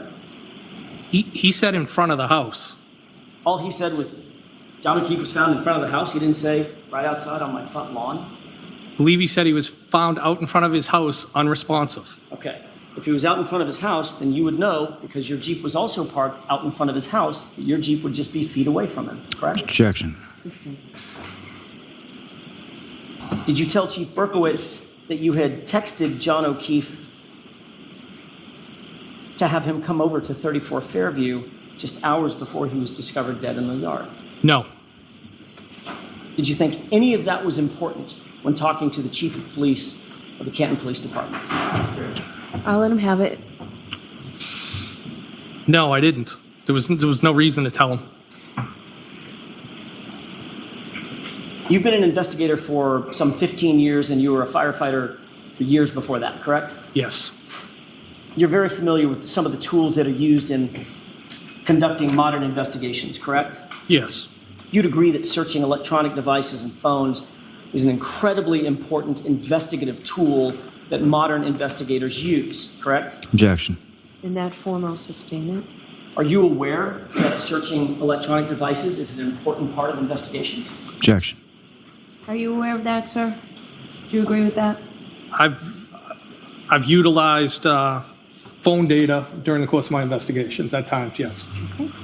Okay, so another way to put that is obviously phone data and electronic data is an important part of investigations. Right? Objection. Sustained.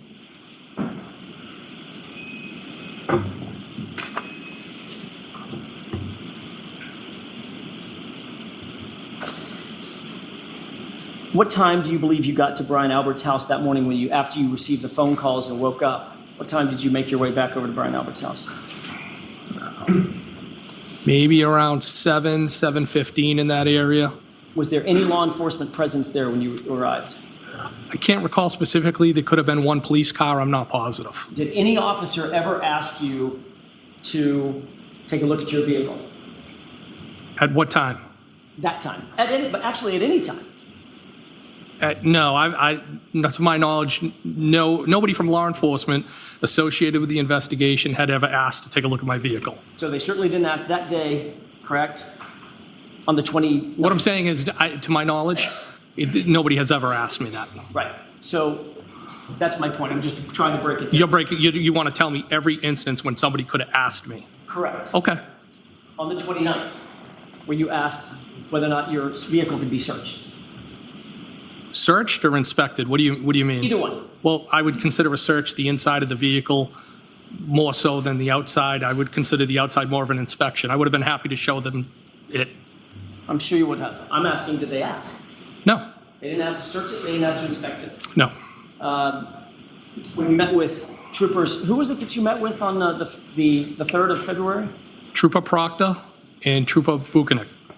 Did either Trooper Proctor or Trooper Buchanan ask to inspect your vehicle, otherwise search it? Not to my recollection. And to this day, nobody from Massachusetts State Police has ever indicated that they want to inspect your vehicle. No.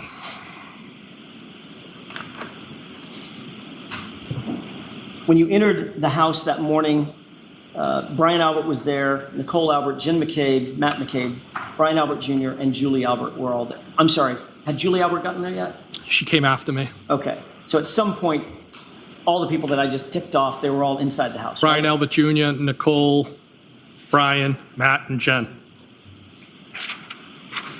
You all discussed the incident together, correct? I wouldn't describe it that way, no. Did each of you discuss your own perspectives about what had happened the night before in the early morning hours? Objection. I'll allow it. People were in shock at the table, trying to figure out what happened. The math didn't make sense. John and the defendant never showed up. People were in shock. Trying to figure out what to say, right? No, And you were all talking within earshot of each other, right? we were all there in the kitchen talking together. At this meeting, and these were friends and family, correct? Excuse me? These were friends and family amongst themselves, and you being a friend. These were friends and family inside that house discussing this incident, correct? Yes. So at this meeting, you actually instructed Jennifer McCabe to call Canton PD and ask someone to come back. Objection. Sustained as to that form, you can ask it differently. At some point, did an officer come back to re-interview Jen McCabe? Yes. Jen McCabe had told you that she had information about something that Ms. Reed had said, correct? Objection. I'll allow it. Did she tell you that morning? She didn't specifically tell me anything. She made a statement at the table to the group of people and she clearly seemed like she was in shock. She was upset. And she made a statement, something to the effect that Karen had opined that she had hit John. What she actually said was, I hope I didn't hit him, correct? Objection. It's not what I heard. No. That'll stand. Who did you ever tell this to? I've reported that. That she said, I hit him? Yes, I've reported it. What you reported was she said, Karen said, I hope I didn't hit him, and you said, oh, you need to tell Canton PD that. Isn't that right? No, I don't think that's what I said. No. You're as sure about that as you are about that 222 call, right? Objection. Sustained. Mr. Higgins, what time did you leave Brian Albert's house? It would have been, I believe, when Sergeant Lank arrived, and I think Lieutenant Gallagher might have been with him. You weren't scheduled to work that Saturday, correct? No. Matter of fact, you weren't on duty at all. No, I wasn't. But you didn't go home and get some sleep or run errands. You went directly to Canton PD from 34 Fairview yet again, didn't you? Who could sleep after somebody just was discovered like that? Did you go home? Or did you? I don't believe I did, no. I believe there might have been a stop at Canton PD before I went home. As a matter of fact, you didn't just stop at Canton PD. You spent the entire day at Canton PD on the 29th, didn't you? I don't know that I spent the entire day there, no. Well, you've got a key card, right? I do have a key card. And that key card logs swipes. That's correct. So it logs where you go, access to, and access inside the Yes. Canton PD, correct? Yes. When you got to Canton PD, and you're telling this jury you don't know how long you spent there. I don't know how long I spent there. I don't know if I left and I came back. I don't recall. So if the records indicate that you were there from 9 a.m.-ish, after 5, I don't know how the records would indicate that. I'll show you in a second. Okay. While you were at Canton PD, did you speak again to Brian Albert? I don't remember. While you were at Canton PD, did you speak again to Chief Berkowitz? Most likely. While you were at Canton PD, did you speak with Brian Albert's brother, Kevin Albert? I don't believe so. This appears to be a log of key swipes in and around Canton PD, correct? Yes. And it's in reverse chronological order, in other words. I didn't note that, but okay. Okay. You acknowledge that that is a record of the key swipes that everybody uses moving in and around Canton PD, going through doors, every place that needs a key swipe is logged. I would assume that's what that is, yes. All right. It shows that you entered Canton PD for the first time on the 29th at 1:27 a.m. Does that sound about right? When you got there, you say to move your cars. It's possible. All right. It shows that you were granted access to floor corridor 227. Does that mean anything to you? No. What about floor corridor 226 on the second floor? Second floor would make sense because I went in the building and then to the second floor. Let By the way, did Brian Albert ever mention what time the officers cleared the scene? No, Without telling me the substance of the conversation, did he tell you when he talked to you at 7:20 or? not that I recall, no. But you remember by the time you got there, the scene had basically been cleared. There wasn't a bunch of emergency vehicles, crime scene tape, nothing like that. I didn't see fire trucks. I might have saw a cruiser. I can't be sure. I don't recall. You're not sure about that even. Sorry, I'm Not not sure about even seeing a cruiser, correct? 100%, no. Certainly were not contacted by a law enforcement officer who took your name and ID or anything like that. No. Parked and walked in the house. Yes, Does that indicate that this all occurred on 1/29/22? This entry at least? well, I mean, on that 8th entry, I see that's associated with my name. I don't know what the other ones are associated with. Right. It would be other individuals in Canton PD. I mean, this is the entire log for 129, right? Okay, but what all I'm saying is that just my name is next to that. I don't see any other names, so, Right. okay. So on 1/29/2022, I'm just trying to orient you. At 127 and 52 seconds, I see access it. granted, Brian Higgins, rear entry to secure corridor, rear entry to secure corridor, correct? Yes, All right, so that appears to be what the log entry or the key swipe entry looks like when it's logged, correct? yes. If you look at page 2967, I'm sorry, I said it backwards, 2976. Okay. Take a look at So you said time. 2976? That's Bates page 2976. That's the bottom right-hand. I see it, yes. Look at the time entry for 9:23 and 39 seconds. At 9:23:39, I'm sorry, if you got that in mind. I do, I see it. It's highlighted. At 9:23:39, that shows that you were granted access to the Sally Port to front exit, front entry to Sally Port, correct? Yes, There's only one Sally Port at Canton PD, correct? yes, and there's a door on each side of the Sally Port. Two Yes, bay doors, right? 2 bay doors on each side, And yes. then there's a Pass through, personal pass-through door as well. yes. May I approach, Your Honor? Yes.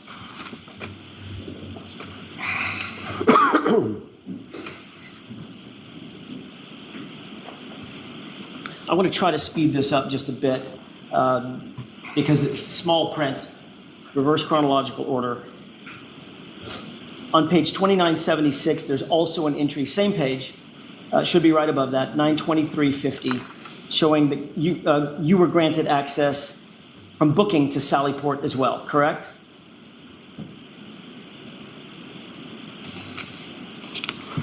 Okay, 2976, and what was the time? Page, Yes, it's about maybe 6 entries above, 6 entries up. You'll look for time 9:23 and 50 seconds. I see it. Yes, All right, and that shows that you were granted access to the Sally Port and then from Sally Port to booking, correct?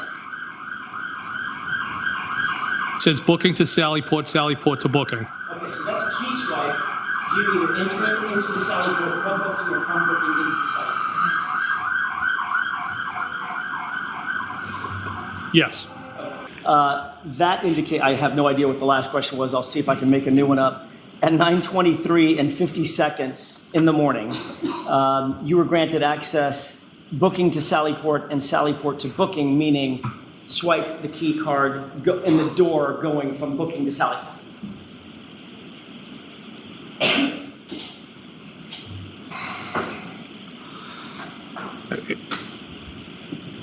yes. Okay. I don't want to belabor this because we could get bogged down into it all day long.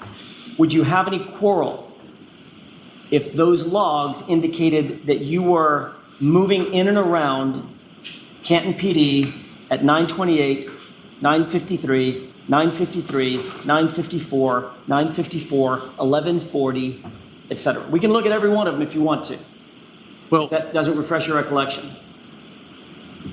it would not be uncommon for me to move around Canton PD at various times, the dates, Right. middle of the night, during the day. But just because I swiped in somewhere, and then you have a swipe at the end of the day, doesn't mean I was there the whole day. I could have left, I could have come back, and I truly don't have a recollection, but I'm pretty sure I wasn't there all day. Fair enough.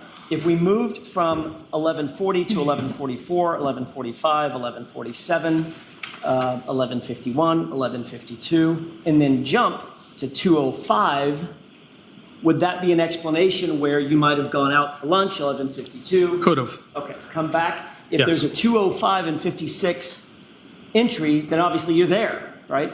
If the card was swiped, I was there. I mean, you're not giving that card to anybody else. No, I'm not. No way, right?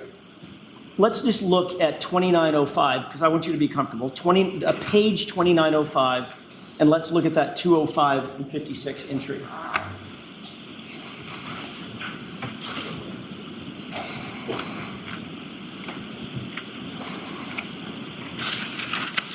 I'm at 2905. Where would you like me to look? About right there. Basically middle of the page. May I approach? Yes. This might be a little easier. We've highlighted it for you.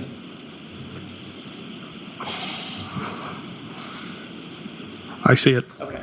So that would indicate that you were back at Canton PD at least 2:05:56, and you were granted access Sallyport to front door, correct? That's what it says, yes. Okay.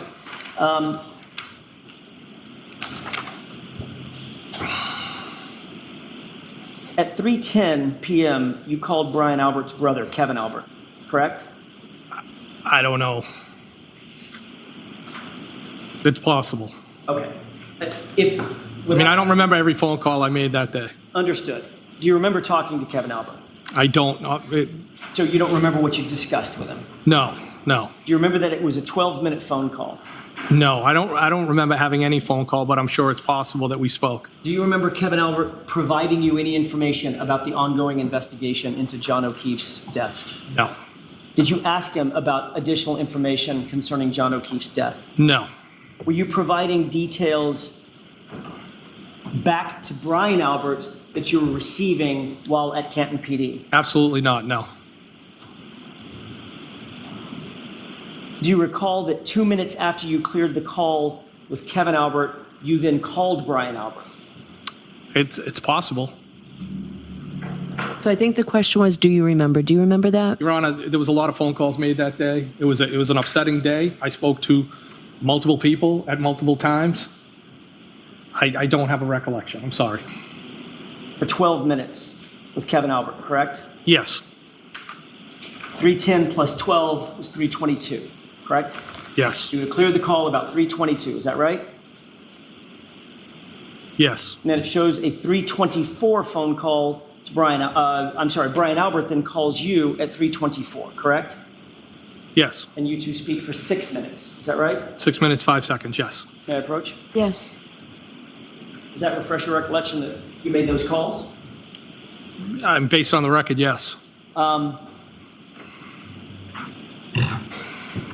Was that just a coincidence that you were talking to Brian Albert and Kevin Albert within minutes of one another? Yeah, I mean, there was a lot going on that day. People were upset, and I don't remember the phone calls.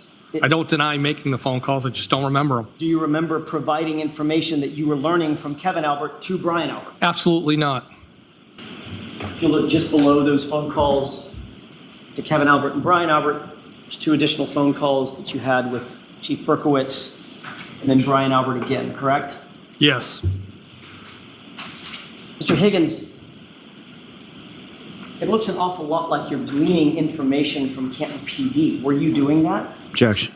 So I sustain the objection in that form. You can ask one part of that question. Sure. Were you getting any information from Canton PD? No, I wasn't. Did you provide any information to Brian Albert No, I did not. based on any conversations or conduct at Canton PD? No. May I approach? Yes.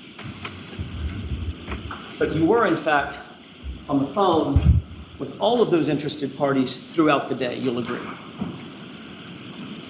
I was. Answer that. Okay. There's Yes, no Your Honor. objection. You can answer it. Yes, they're friends, and I was on the phone with them. Yes. And sir, you were not on duty that day, correct?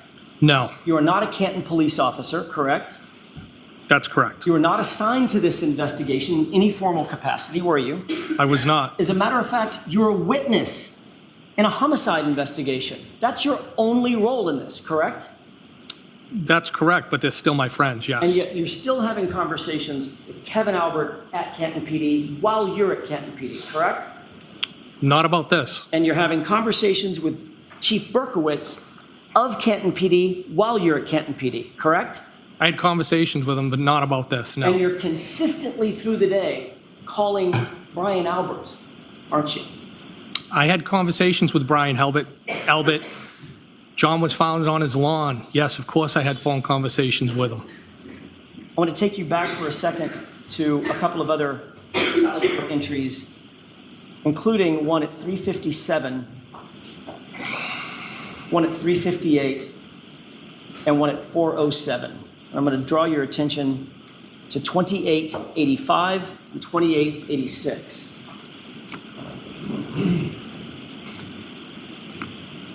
Once you have the pages, I'll give you the times once again. 2885? 2885 and 2886. We'll start with 2886 and then work backward. Okay. First, 6. 35736. I see it. Access granted, Brian Higgins. Booking to Sallyport, Sallyport to booking.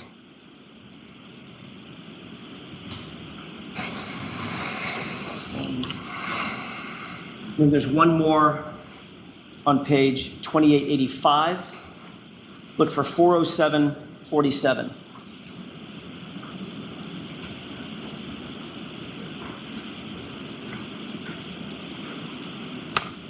.40747. Correct. I have it. Access granted, Brian Higgins. Booking to Sallyport, booking to Sallyport.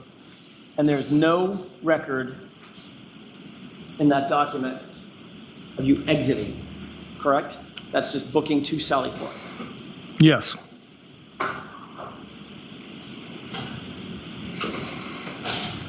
I don't, yeah, there's no record. I don't know if it That's all- records you that's all going that- up. you That's answered my fine. question. There's no record of it, correct?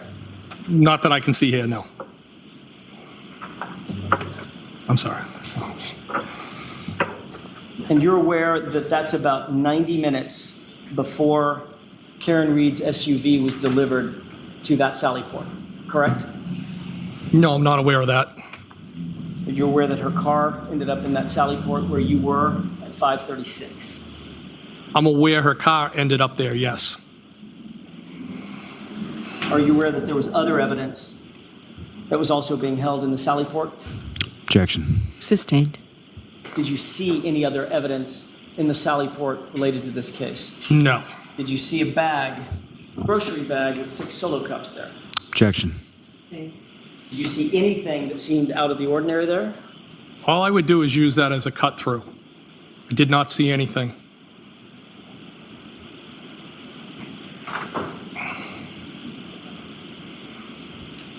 Are you aware that at 5, well, let me ask you this.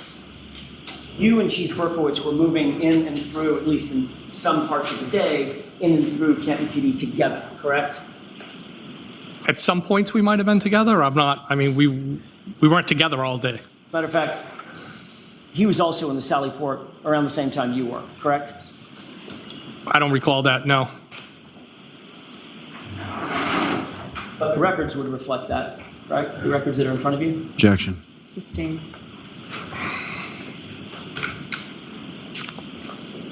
You were in the Sallyport the last time you're logged into the Sallyport, it's 4:07. Do you remember seeing Chief Berkowitz at the Sallyport at 4:14?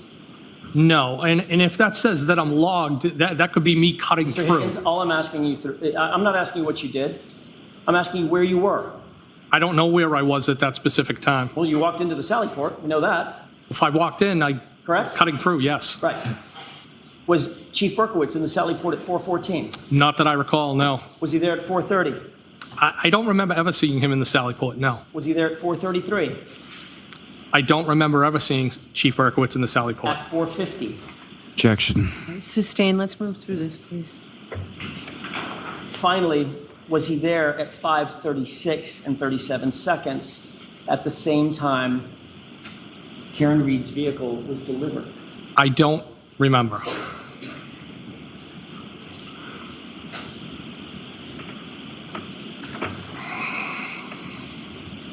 Do you remember Chief Berkowitz, or were you with Chief Berkowitz when he made a call to the front desk? No, I don't remember anything like that, no. Do you remember Chief Berkowitz calling the front desk at 5:42 and saying, "Shut the barracks"? Objection. Sustained. Do you remember any kind of call shutting the barracks, meaning shutting the Sally Port? Objection. Do you remember that? I don't remember anything like that, Your Honor. Okay, next question.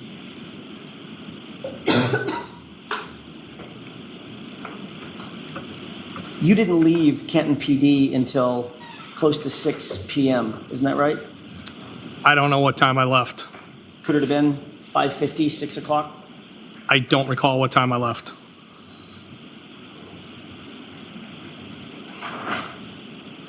You're aware that there's video surveillance feeds in the Sally Port garage, correct? That's correct, yes. Around the building. Were you in the Sally Port at 5:36 when the car was delivered? I don't have any recollection of that, no. It's one thing to say I don't remember, it's another thing to say, no, I was not there. I don't remember being there, no. Is it possible that you could have been there when that car was delivered? I don't believe I was, no. You don't believe you were? I don't believe I was, no. You're aware that the video surveillance feed from the Sally Port garage at or around 5:36, the precise time when the car was delivered, it's just missing, right? Objection. Sustained.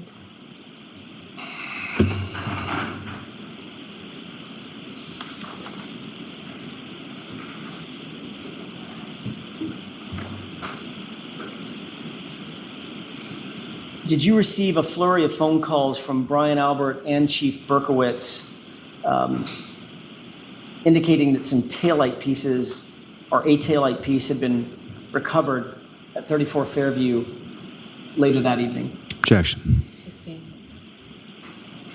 Did you receive a call at all, without telling me what the conversation consisted of, around 6:12 p.m. from Brian Albert? I don't know what day you're referring to. The 29th. No, I don't remember any phone calls like that. Do you remember 3 minutes later getting another call from Chief Berkowitz at 6:16 p.m. that lasted about 5 minutes and 15 seconds? No.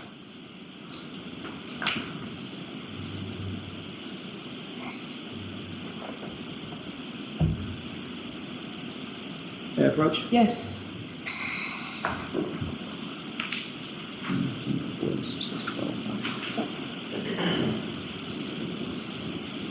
You look at the entries for 6:12, 6:16. See if that refreshes your recollection.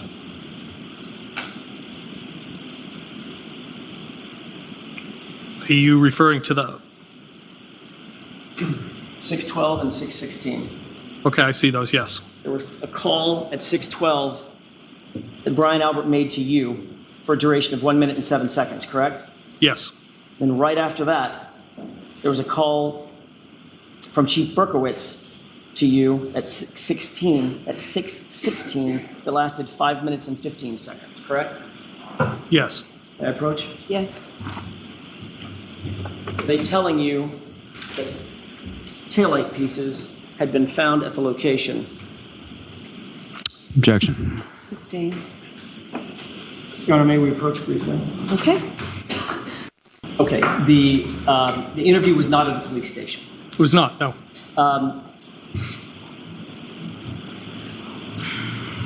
By the time you interviewed with Trooper Proctor, you had already had numerous conversations with Brian Albert. Is that safe to say?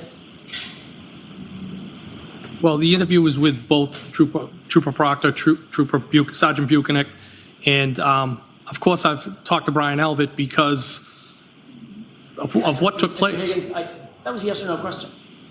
Yeah, of course I've talked to him, yes. Okay, and the answer is yes, right? Can we agree? The answer is yes. Thank you.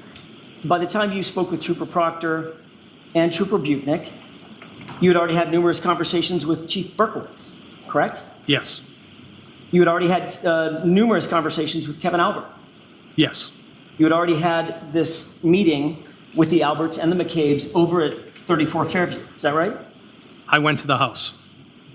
And discussed this case. as you earlier described in your I testimony. discussed what we were trying to figure out what You happened. discussed this case, Mr. Higgins. Well, at that point, it wasn't a case.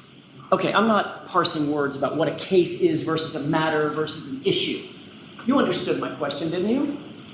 Yes. Is there a reason you don't want to answer that question? I don't have a problem. Objection, Your Honor.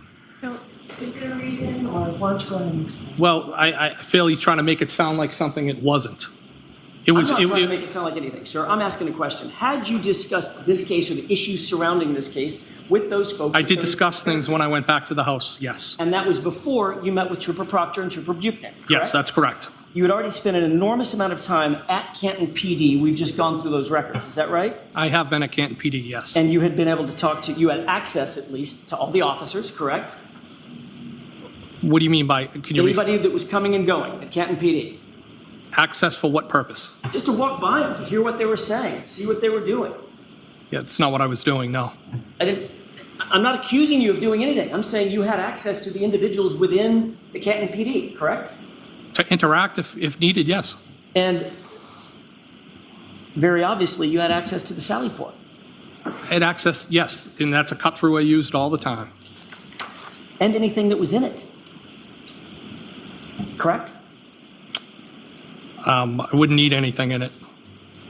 It was only after all that that Michael Proctor thought that you were worthy of a conversation. Objection. I'll rephrase it. It was only after all of that that you were interviewed by Michael Proctor and Trooper Buchanan, correct? I wasn't interviewed to the following days, that's correct.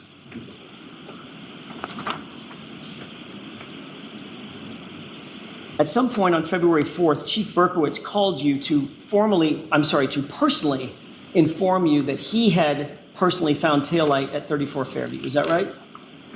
He did tell me that, yes. And to be clear, that's the same Ken Berkowitz that you were with in the Sally Port. I don't recall being in the Sally Port with him, no. Right. What did you do with that information when you learned from Chief Berkowitz that he personally saw a taillight piece as he drove by? I didn't do anything with the information. Did you call Brian Albert? No, Brian Albert called me. You were asked this specific question in the other proceeding in June of 2023, correct? I don't know if it was the specific question. I was asked a series of questions on how the phone calls came in. That's what I was asked. And your answer was, it's 100% probable that I told him about that, meaning I told Brian Albert about my conversation with Ken Berkowitz, correct? It's possible. Was that your statement or not? It was my statement then, but I've thought about it, yes. And you've changed your statement somehow? I don't know if I changed my statement, but I think the way the phone calls came in is Brian Albert told me, you're not going to believe what was found on the front lawn. And then I believe Ken Berkowitz told me he found the taillight, and I'm referring to the taillight from the both of them. I didn't provide any information to anybody. Well, information was provided to me. What you actually said was, it's 100% probable that I told him about that. Yes, 100%. I'm not hiding that fact. But you're asking me if I recollect specifically. I know I called him after Objection, that Your Honor. call. All right, so too many facts. Go slowly. Sure. You said, yes, 100%, correct? In that testimony, I did, yes. And then in that testimony, you went on to say, I'm not hiding that fact, but you're asking me if I recollect specifically, correct? Well, I don't have it in front of me. That's what you're telling me. You went on to say, I know I called him after that phone call, correct? I don't know. And you went on to say, if that's when Chief Berkowitz told me listen, I didn't do anything wrong in this, end quote. That was your statement. Objection. Prior hearing, correct? So I'm going to strike the end part. Your Honor, may I? Yes. You said you don't recall that entire testimony, right? Not that portion, but I know I was asked about how the phone calls came in and what was said. Do you think it would refresh your recollection to see a transcript of your answer? Is this it right here? That's it. I'm going to read it. Does that refresh your recollection to what your testimony was under oath in June of 2023? I do. And you said, if that's what Chief Berkowitz told me, I didn't do anything wrong in this, correct? That was the statement I made, yes.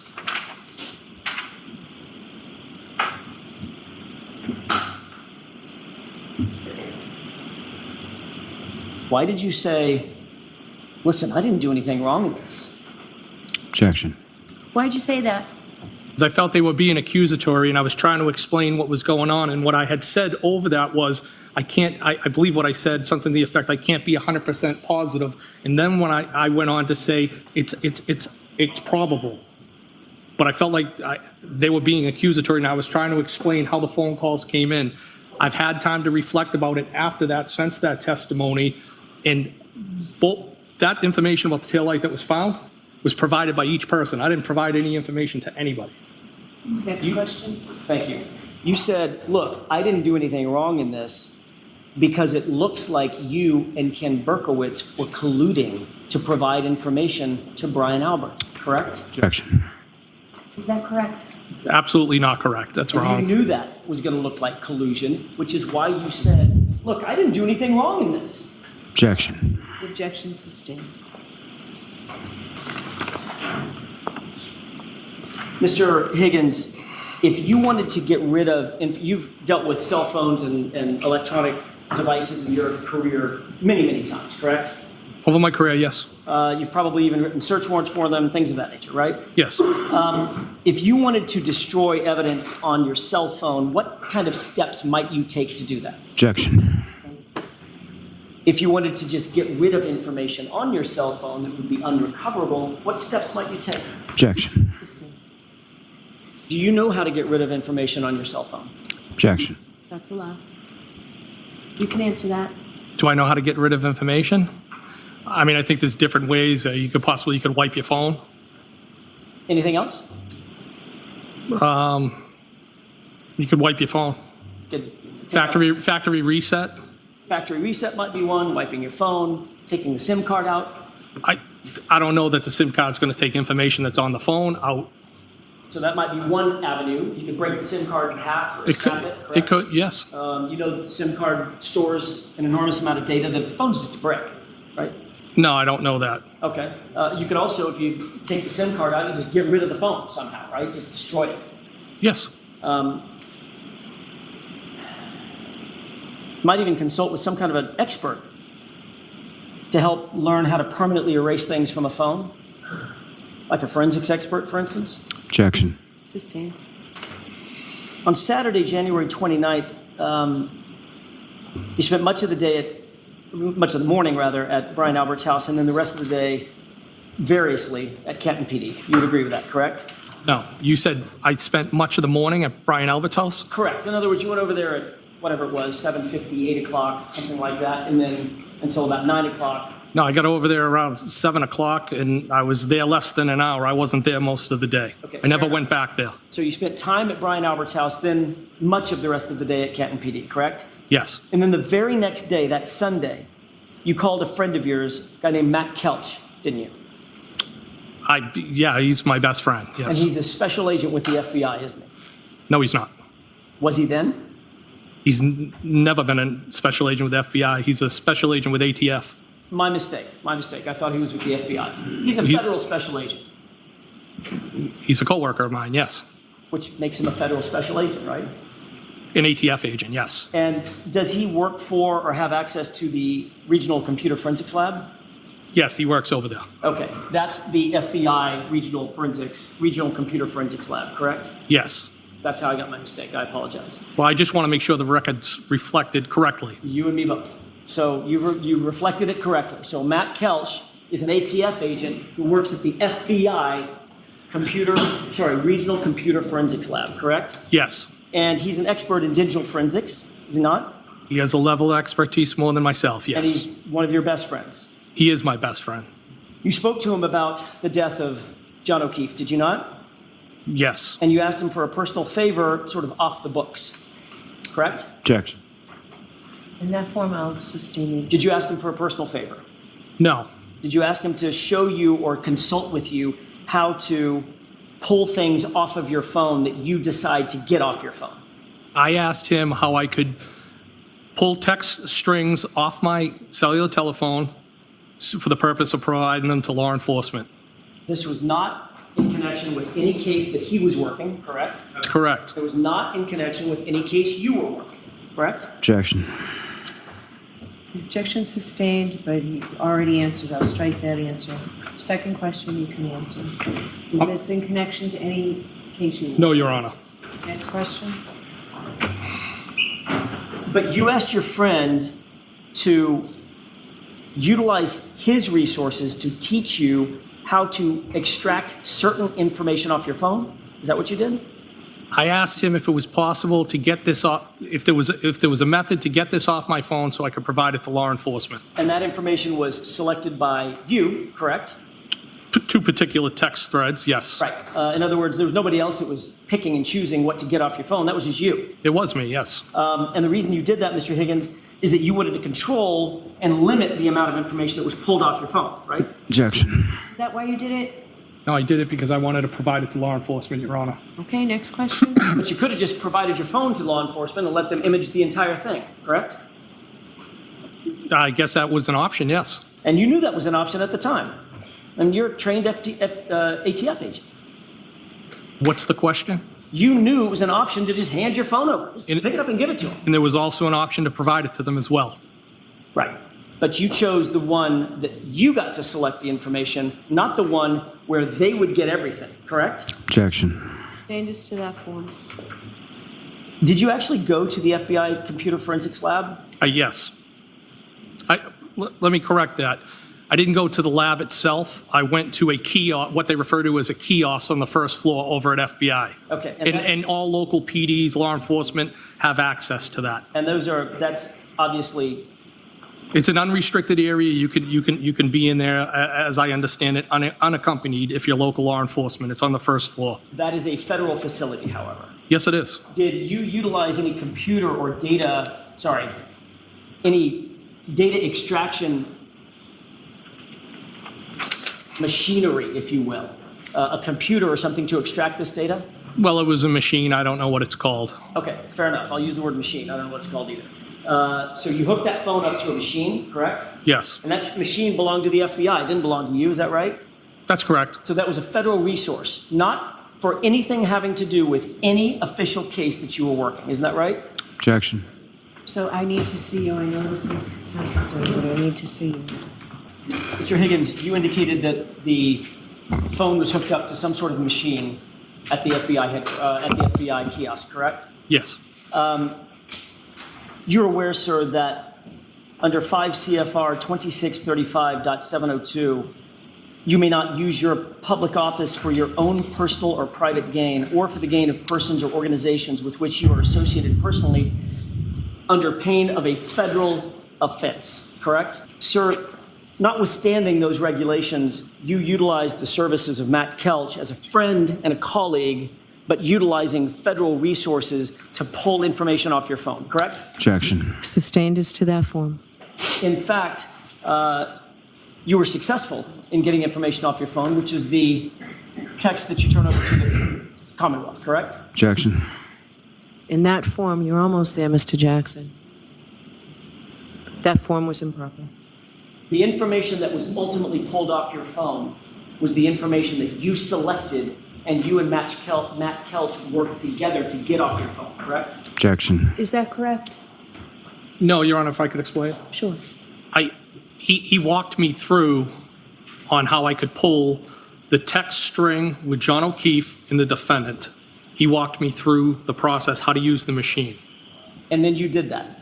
I did do that. That's And that's correct. what you turned over to the police. That's correct. And any other information would still be on your phone ending in 5421, correct? Well, that information stayed on my phone. I just took those strings off and provided them to the Mass State Right. Police. So where's your phone? I do not have that phone anymore. You've destroyed that phone, haven't you? No, I threw the phone away. Well, that's destroying the phone, isn't it? I had every right to do that. I didn't ask you about your rights. I asked you what you did. Objection. Sustained. You destroyed the phone by removing the SIM card. Correct? Objection. Sustained. Did you do that? Did you pull the SIM card out? Objection. Did you pull the SIM card out of your phone?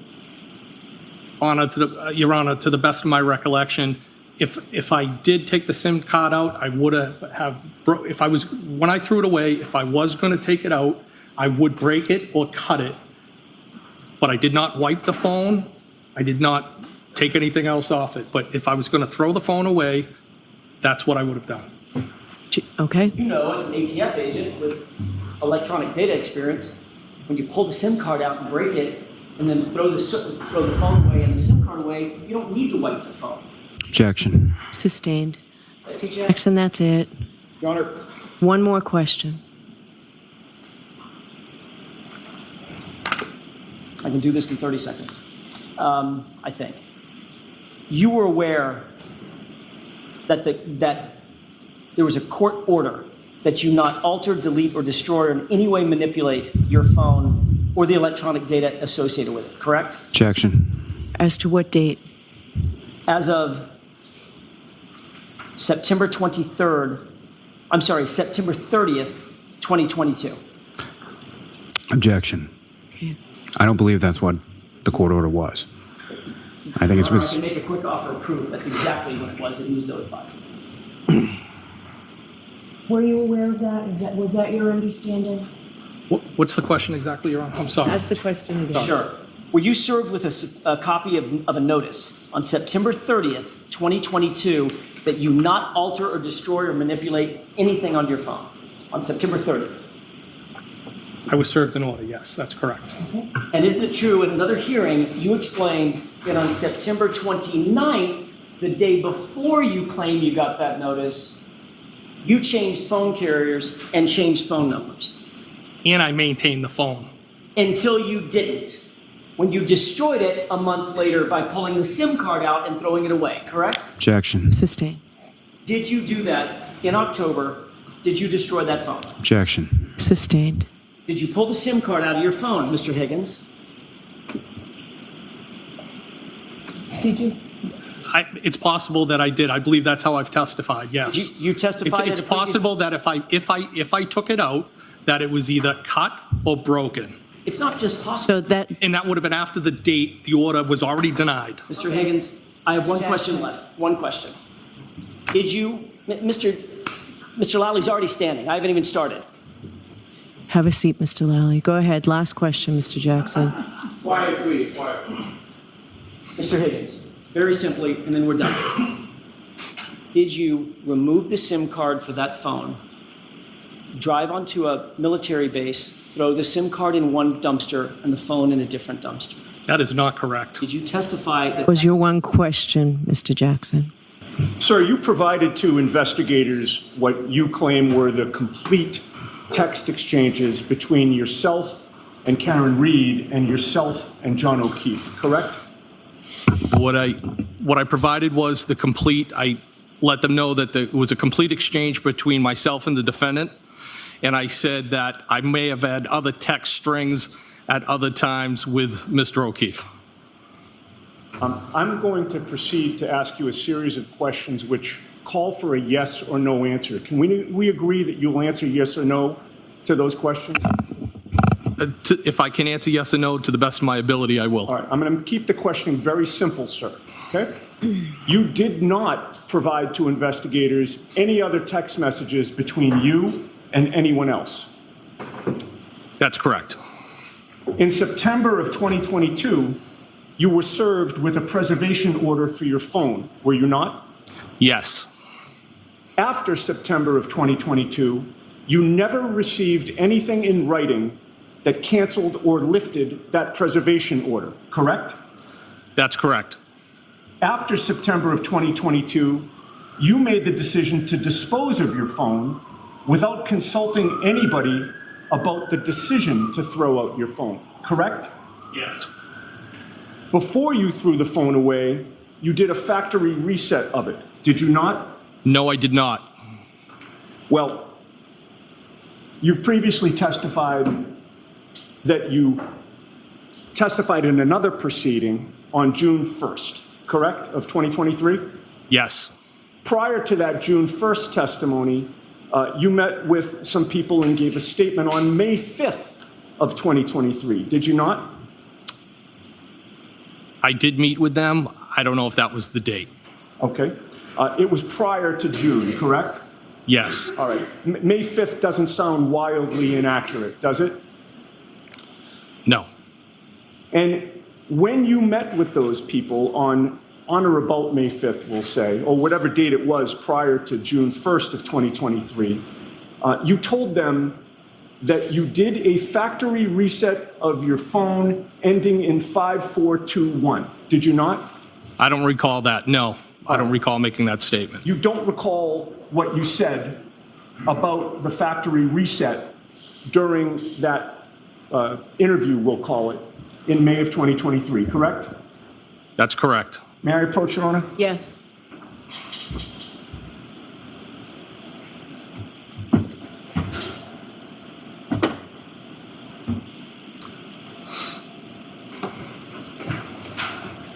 Directing your attention to the first highlighted line there, sir. Why don't you give him a second? If you read that silently to yourself and look up at me when you're done. Having read that document, sir, does that refresh your memory about telling those people in May of 2023 that you did do a factory reset of your phone? That's not accurate. I did not tell them that. And I also didn't tell them that I saved texts with my father. All right, so your testimony is that they got it wrong, correct? My testimony is I didn't make those statements. Your testimony is that they got it wrong, yes or no? Objection. Sustained. Well, in any case, you took the SIM card out of your phone, correct? No, what I testified to was that it's, Did you take the SIM card out of your phone, yes or no? I don't know. Did you testify that that's what you do when you get rid of phones, sir? What I said was that might have been the extent of it if I was to have done that. And you either cut up the SIM card or ripped it up, correct? I believe what I testified to was I'm I not would asking have, you what you testified to. I'm asking you today, did you either cut up the SIM card or rip it up? cut it up or broke it.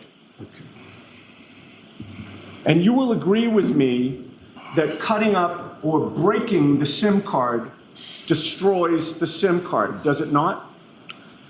The card itself, yes. That would have been the purpose in terms of cutting it up or ripping it up, to destroy it, correct? Well, so nobody else could use the phone. Well, that was my next question. But In another phone. But the purpose of cutting up or ripping up or the SIM card is to destroy the SIM card, is it not? Yes. And you wanted to make sure that somebody couldn't put that SIM card in their phone and potentially access your data, correct? No, that wouldn't be the reason why. Okay. Well, we already talked about the fact that you testified under oath on June 1st of 2023, correct? Yes. And you were under oath when you were testifying on June 1st of 2023, correct? Yes. You swore to tell the truth. Yes. You raised your right hand. That's correct. And June of 2023, June 1st of 2023, was about a year ago, correct? Yes. It was about a year closer to your throwing your phone away, correct? Yes.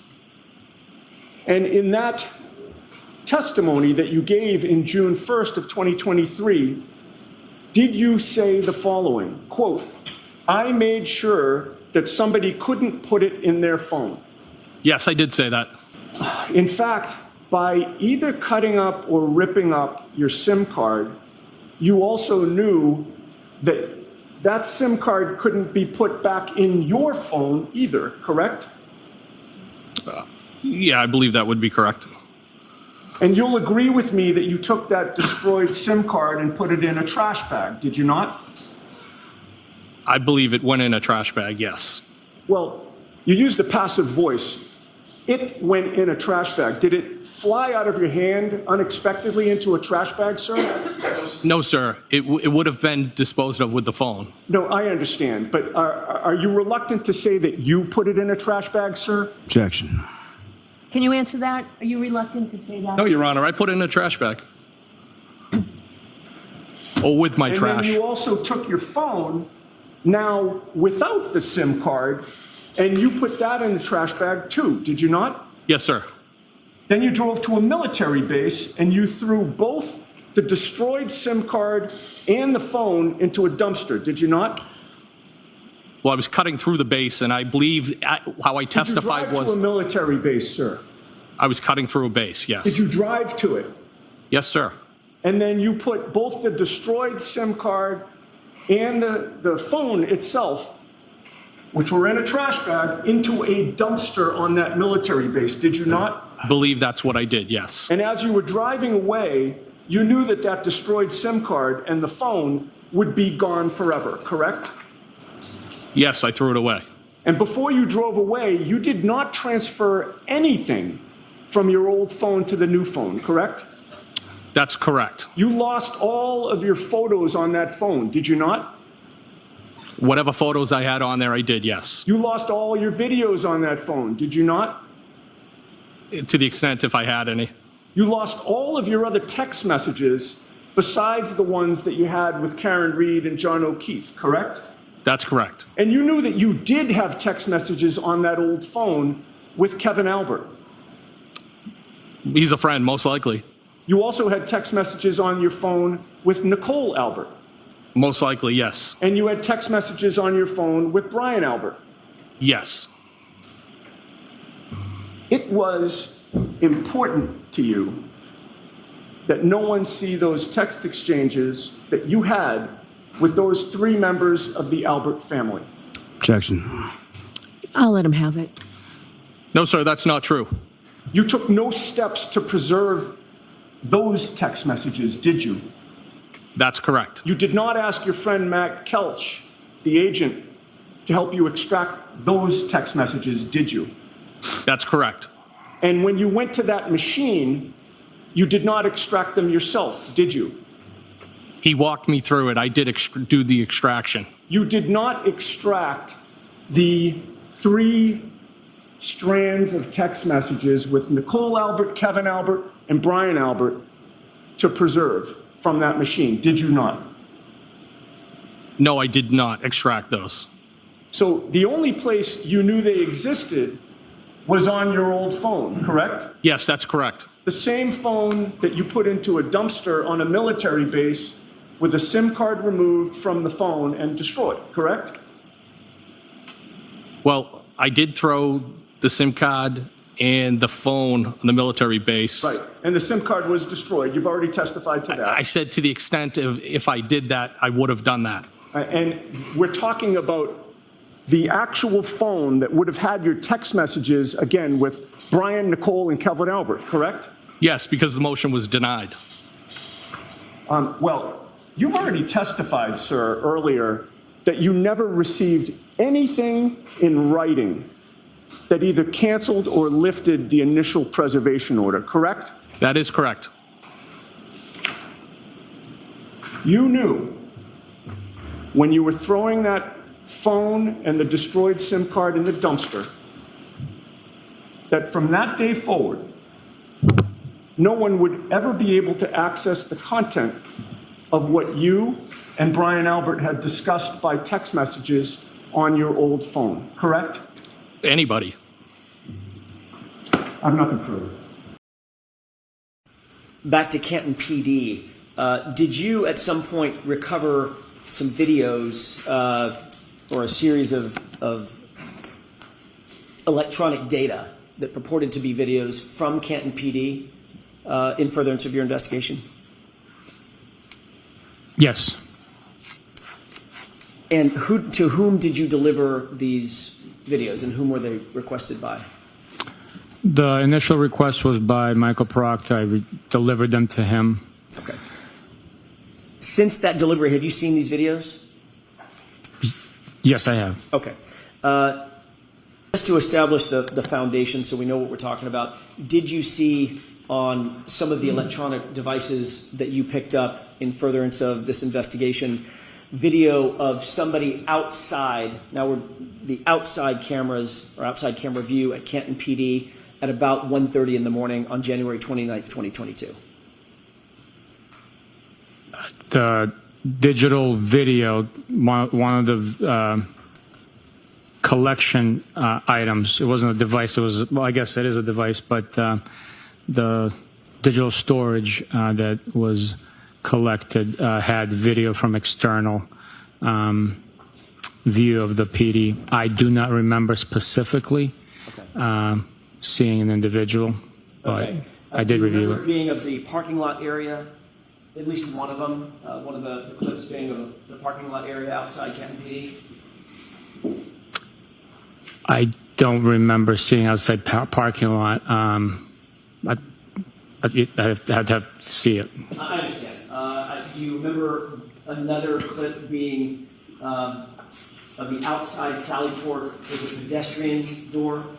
Not the big roll-up door, but a pedestrian door? Someone going in and out of the pedestrian door? I know the view you're talking about, but specifically what you're stating, I would have to see the video, tell you if I saw it or not. And I'm asking a couple of these other questions. I think I may know what the answer is. There's another, do you remember another video being an internal corridor, looking down a hallway and seeing someone walk up or back? Yes, Do you yes, remember that one? I do. Okay, and then one on the outside, again, sort of passing from right to left, may not be attended to a parking lot, but at least an outdoor view of someone moving from frame right to frame left across the camera angle. I don't remember that. You do remember that all these videos, I just mentioned 4, we've talked about 4, these videos were from January 29th, 2022, around generally 1:30, 1:45, 2 o'clock in the morning? I'm sorry, I don't remember the exact time and date. I just remember seeing the file and reviewing it. Do you remember Mr. Proctor asking for video attendant to January 29th? At least can we narrow it to that date? From Canton PD? Yes. Yes, Okay. yes. So these are all from January 29th, 2022. You just don't remember the specifics of them. It's been too long since you've seen them. I don't know when each video was collected and then reviewed. Okay. Sergeant, would you agree that we can call this the rear lot main side at Canton PD, just for identification purposes? Sure, if you'd like. I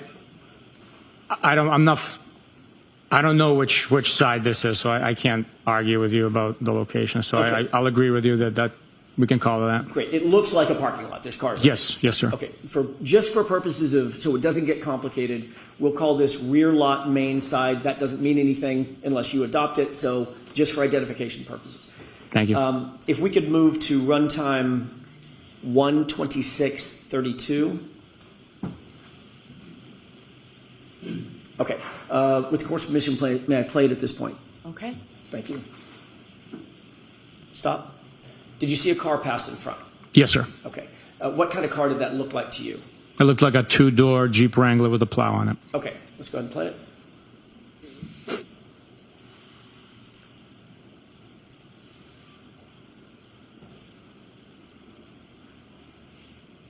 Okay, stop. Sergeant, did you, during the course of your investigation, learn whether or not anybody associated with your investigation had a 2-door Jeep Wrangler with a plow on it? Yes. Who is that? Mr. Brian Higgins. Okay, thank you. Let's go ahead and play this.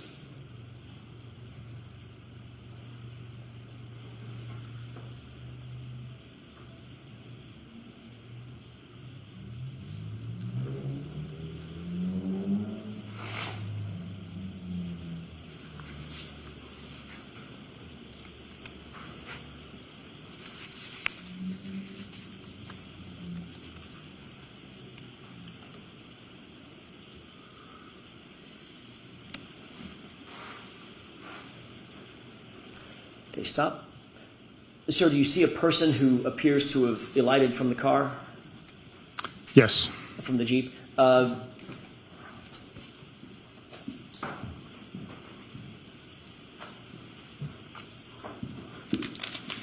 Sergeant, if you could turn your attention to the screen on the right.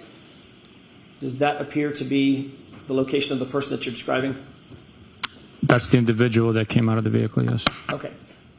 I know it's super blurry. You may not be able to at this point. Do you know who that is? I do not know. Okay. Let's go ahead and play it.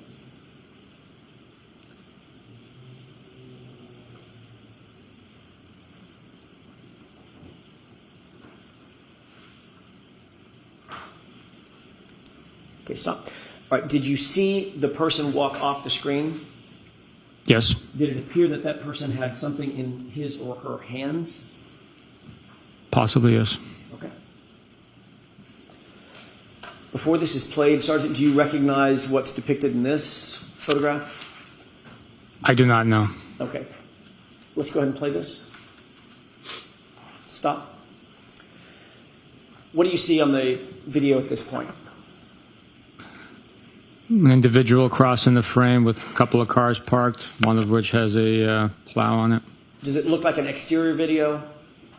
Yes. Does that appear to be an exterior video if you don't know exactly where, an exterior video of Canton PD? From the facilities, yes. Okay. And describe the person that you see in the foreground at the bottom of the screen. Appears to be wearing a black sweatshirt, a hooded sweatshirt. Larger in stature, smaller in stature, can you tell? I'd be speculating because there's no comparison, but possibly larger. I don't know. Okay, let's go ahead and play it. And that's it for that. Your Honor, if we could play the next video. By the way, can we agree, before we move off of this, just for identification purposes, can we agree to call this rear lot cruiser side as opposed to rear lot main side, just to keep them separate? Same as last time. I'm not familiar where that camera is, so I cannot argue with you nor adopt. But if for identification purposes only, we can agree on that. Can you see from where you are, I know the answer to this, can you see from where you are the timestamp on the bottom of this? No. Your Honor, with the court's permission, it's very, very small. Is it possible to ask the witness to adjourn from the witness stand just to get close enough to see if he can read the... You can't increase the size of it? Maybe we can. I'm not the tech guy. Mr. Wolk?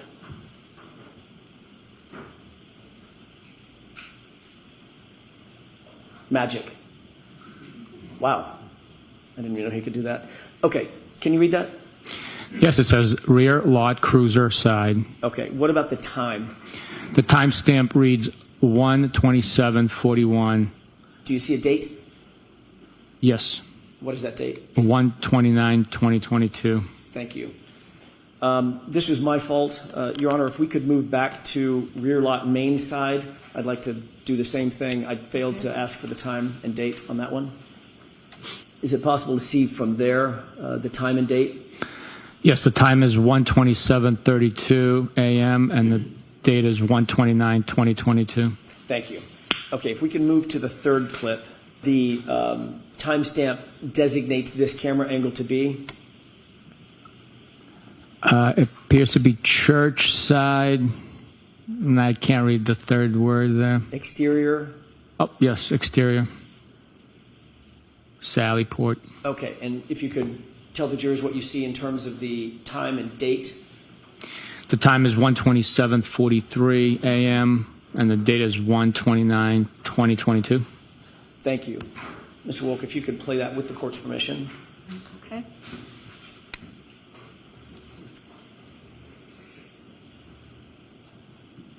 Stop.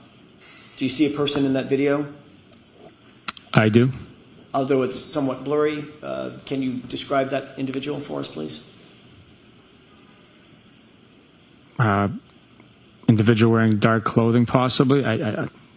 That's the best I could do, really. Okay. Does it appear, given what you've seen in terms of the time of the main side, cruiser side, and now this exterior church side, does that appear to be the same person moving through on the outside of Canton PD? It does, yes. Okay.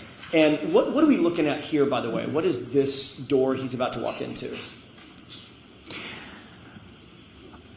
I'd be guessing. I was never present on that side of the Sallyport. Understood. I don't know. Let's go ahead and play this.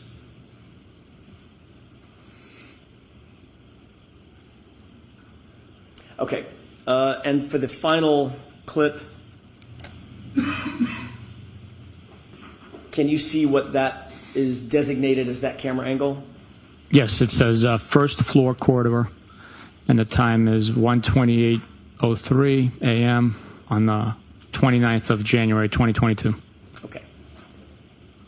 Is this the corridor version or video that you did have some recollection of? Yes, this is, yes. Okay, if we can go ahead and play this.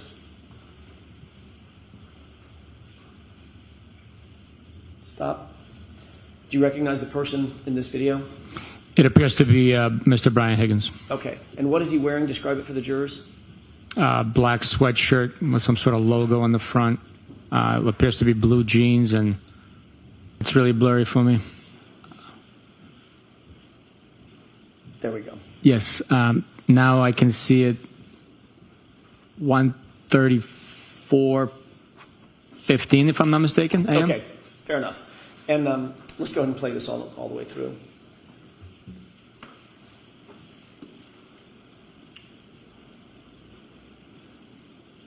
Okay. Who did that appear to be walking away from the camera in this shot? I'm not certain. I would be suspecting or guessing if I gave you an answer, but I'm not certain who that is. As best you can determine, does he have the same stature? I know you can't see his face. Same stature, same clothing, jeans, shoes with white stripe around it, dark hooded sweatshirt. It should appear to be the same person as Brian Higgins? It does appear that way, yes. Okay. Is that it? Okay. There's one more clip that I'd ask you to look at on this same GG device.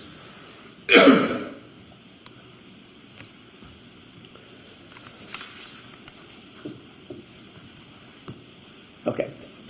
What do you see in this video? Appears to be the church side sally port, and an individual came out of the door. Okay. And can we highlight the time, please? Or increase the size? What time do you see there? 1:34:40 a.m. Okay.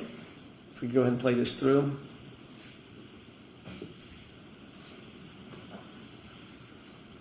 Pause.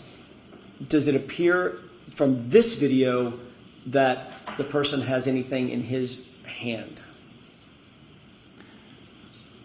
I'm sorry, can you play that again? I wasn't looking at the hand, Oh, but sure.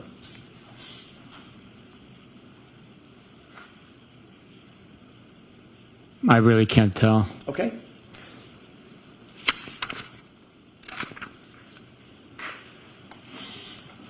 There should be another video of the rear lock cruiser side. Let's take a look at that.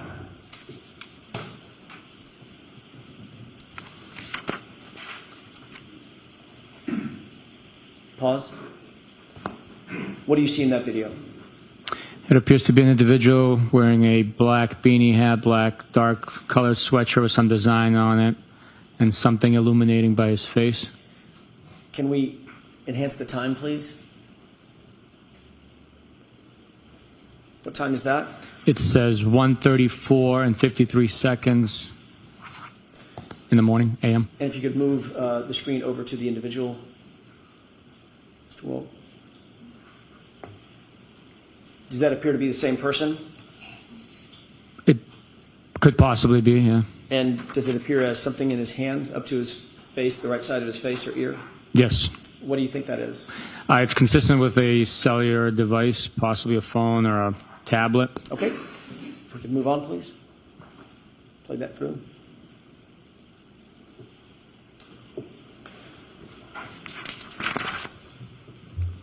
And I believe there's one more video. And Your Honor, this one is a little longer. This is about 10 minutes. Okay. With the court's permission, I'd like to play this through. Okay,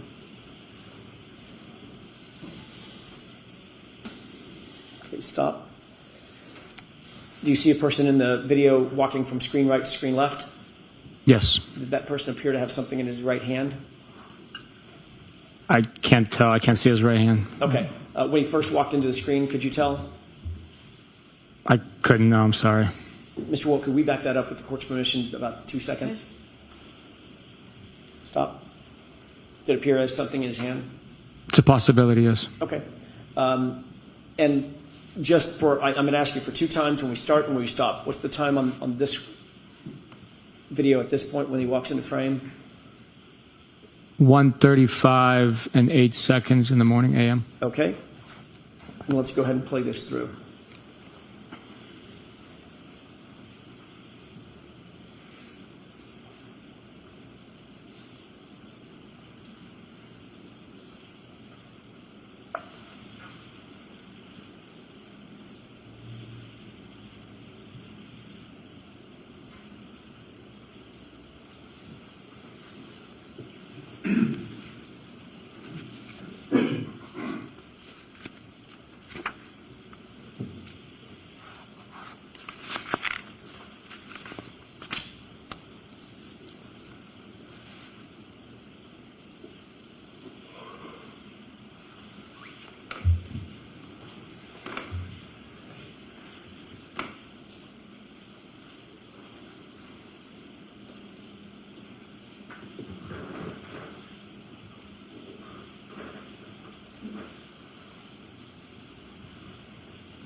Pause it, please.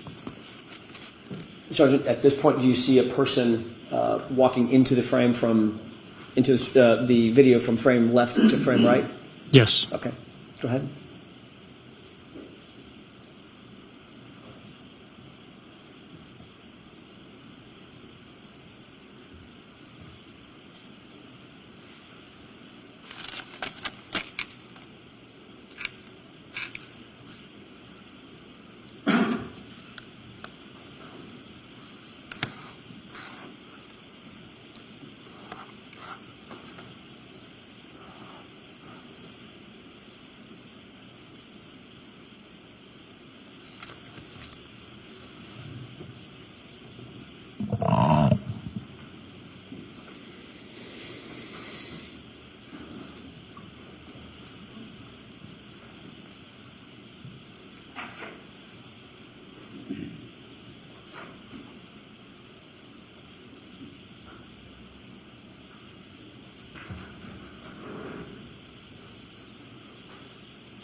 Can you pause it?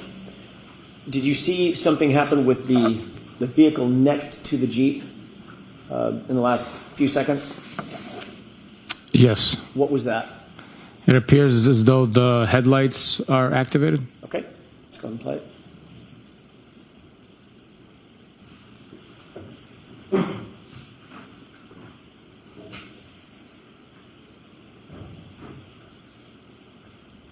Okay, pause it. You see a person that is walking from screen right to screen left in the middle of the screen?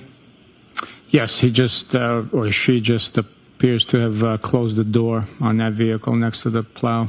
Okay. And walking toward which vehicle? The one on the furthest on the left. Okay. From what you've seen, Sergeant, that you said he or she, does that person appear to be consistent with the video that we've seen in other particulars of Brian Higgins? As far as I could tell from here,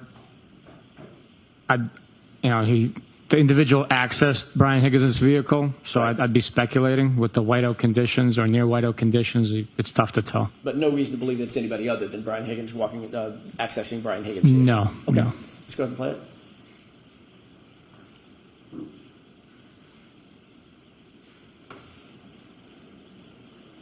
And what do you see Brian Higgins, or that person doing now?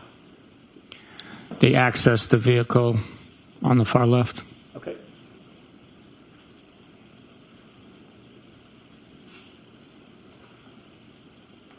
And where's that person going? Now they're accessing the Jeep Wrangler.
Can you pause it?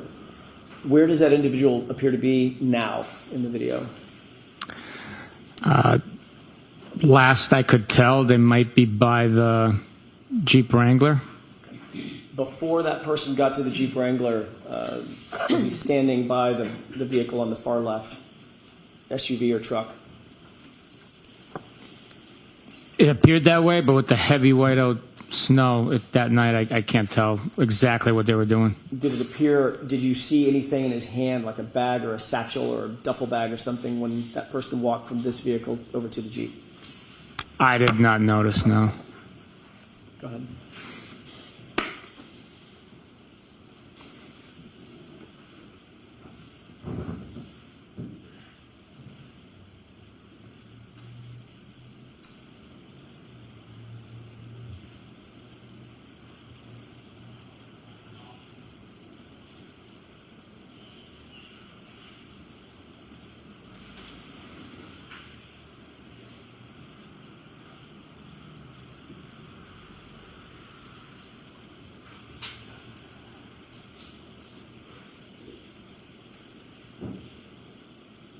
Now, has that person walked off screen to the left? Yes, sir. Okay.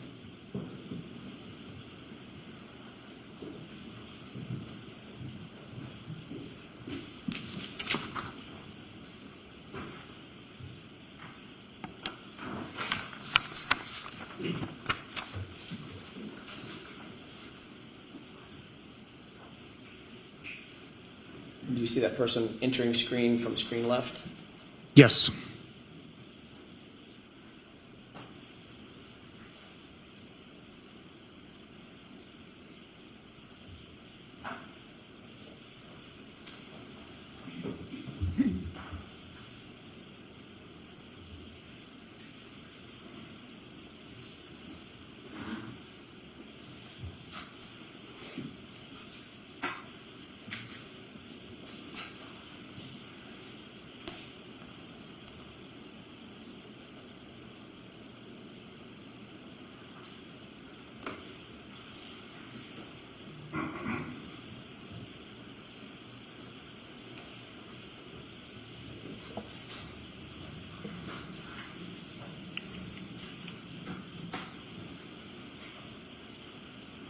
What did you see the person do?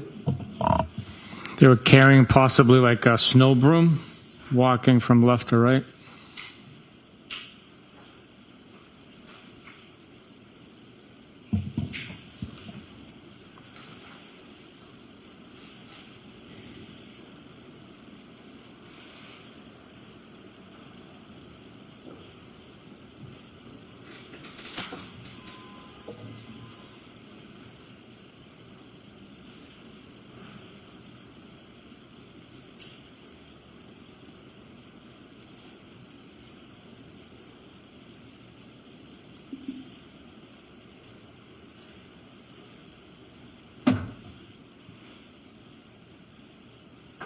And what do you see happening now? The Jeep Wrangler is leaving the spot it was parked in. Yes, the time for the rear lot main side is 1:45:52. And it appears that's the approximate time that the Jeep Wrangler drove off? Approximately, yes. Okay. There you have it.